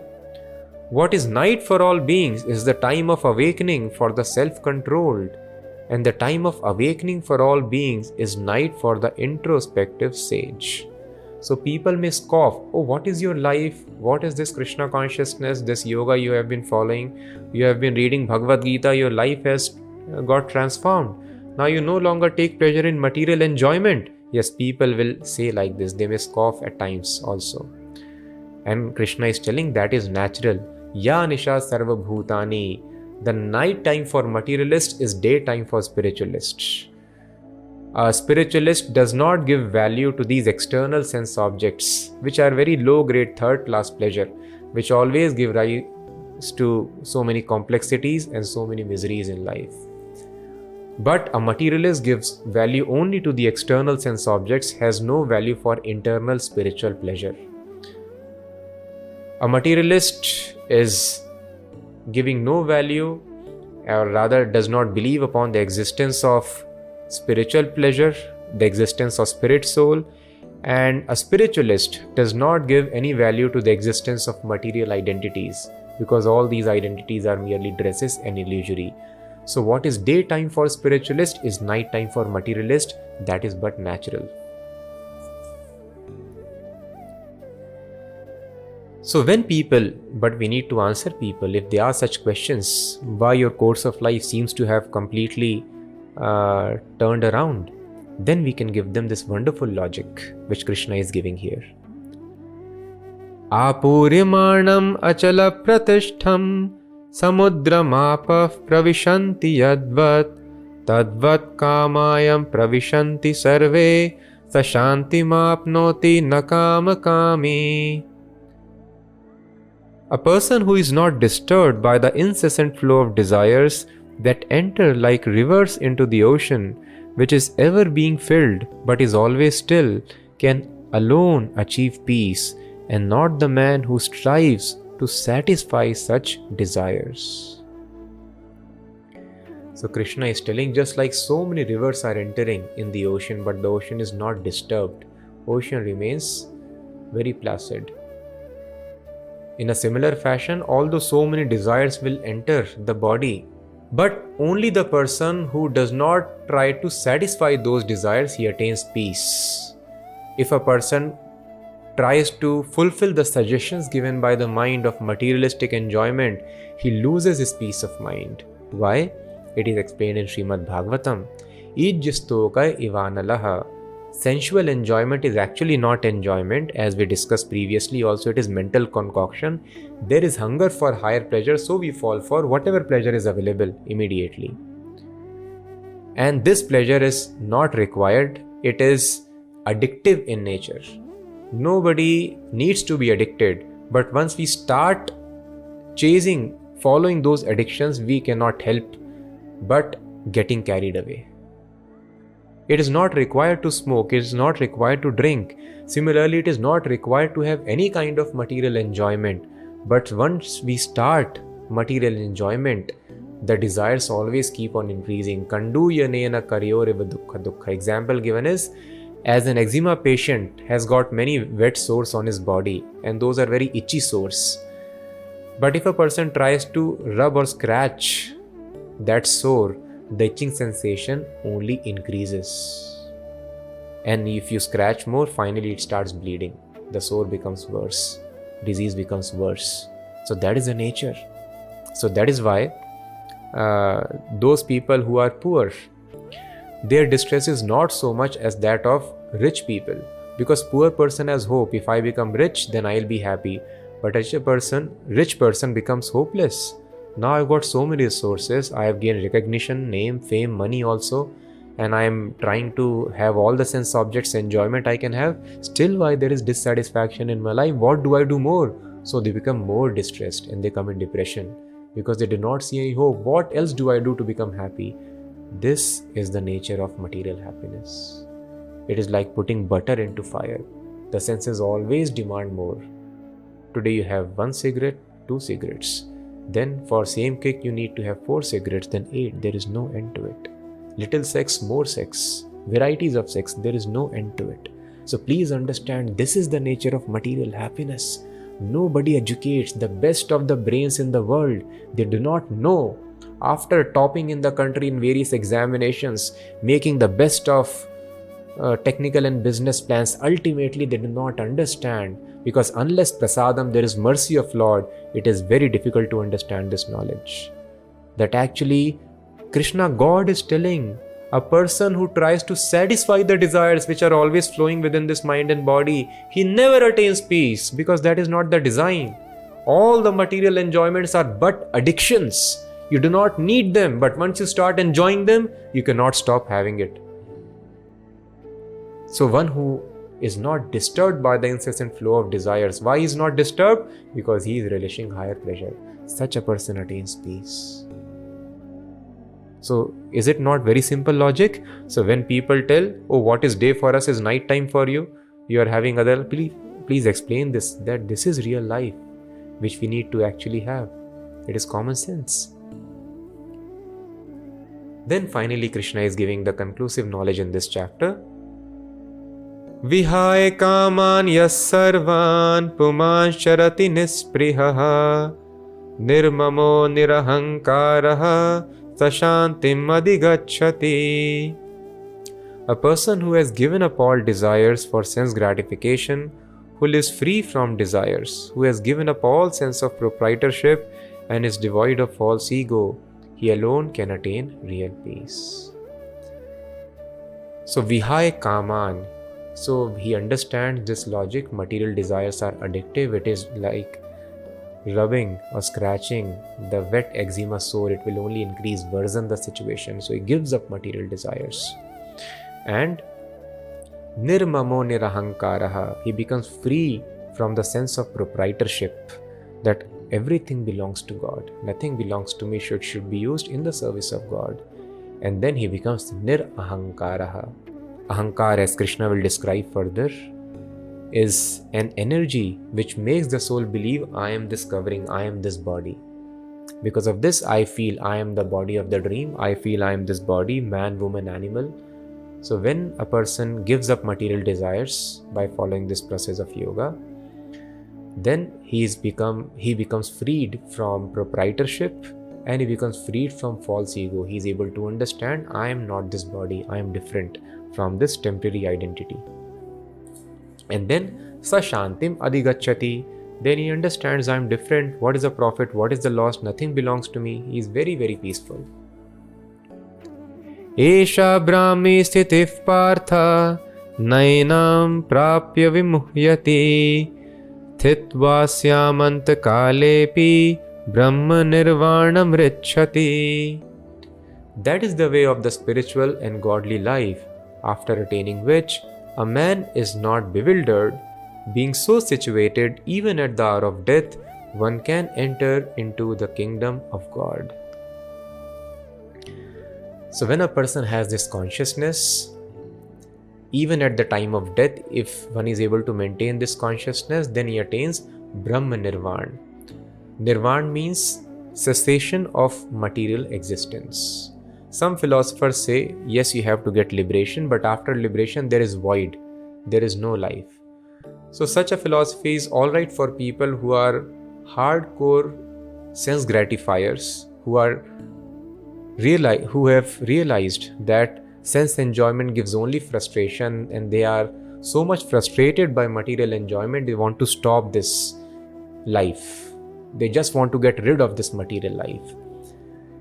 And such philosophies recommend that you stop this material existence and then you stop existing. There is no existence beyond it. But this is not what is recommended in Bhagavad Gita. Here the special kind of nirvan is the object, and that is called Brahma Nirvan. Brahma Nirvan means positive life.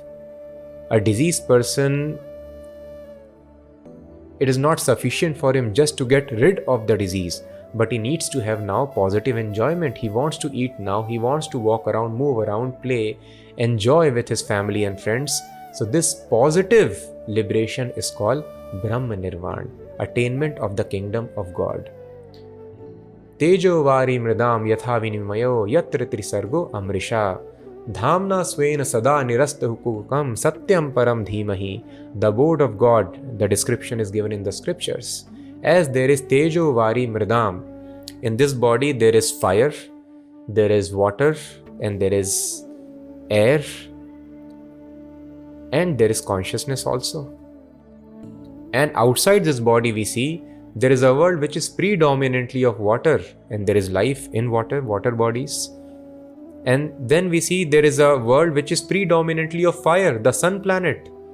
And life is there on sun also, fire. As we discussed, scientists have found the few microbes which are there in fire also. Like this, there are other species who exist in a world completely made up of fire. So there is a world which is completely made up of water. There is a world which is completely made up of fire. There are planets. Like this, there is planet which is completely made up of spiritual substance. And Krishna tells, Tad dhamam paramam mama, that is my abode.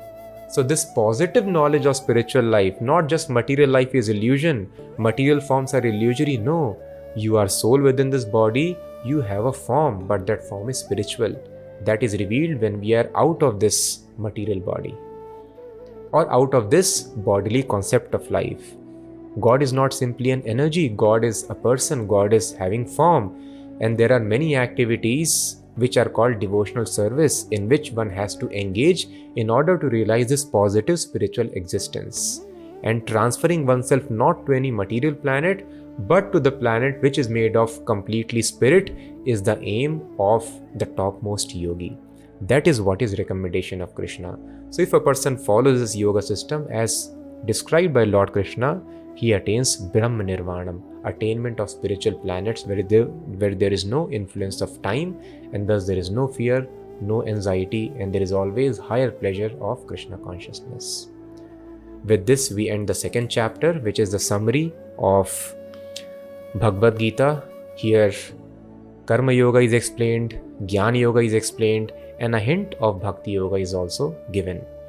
Further, very beautiful instructions await us in the third chapter of Bhagavad Gita that we will discuss in the next session. Hare Krishna.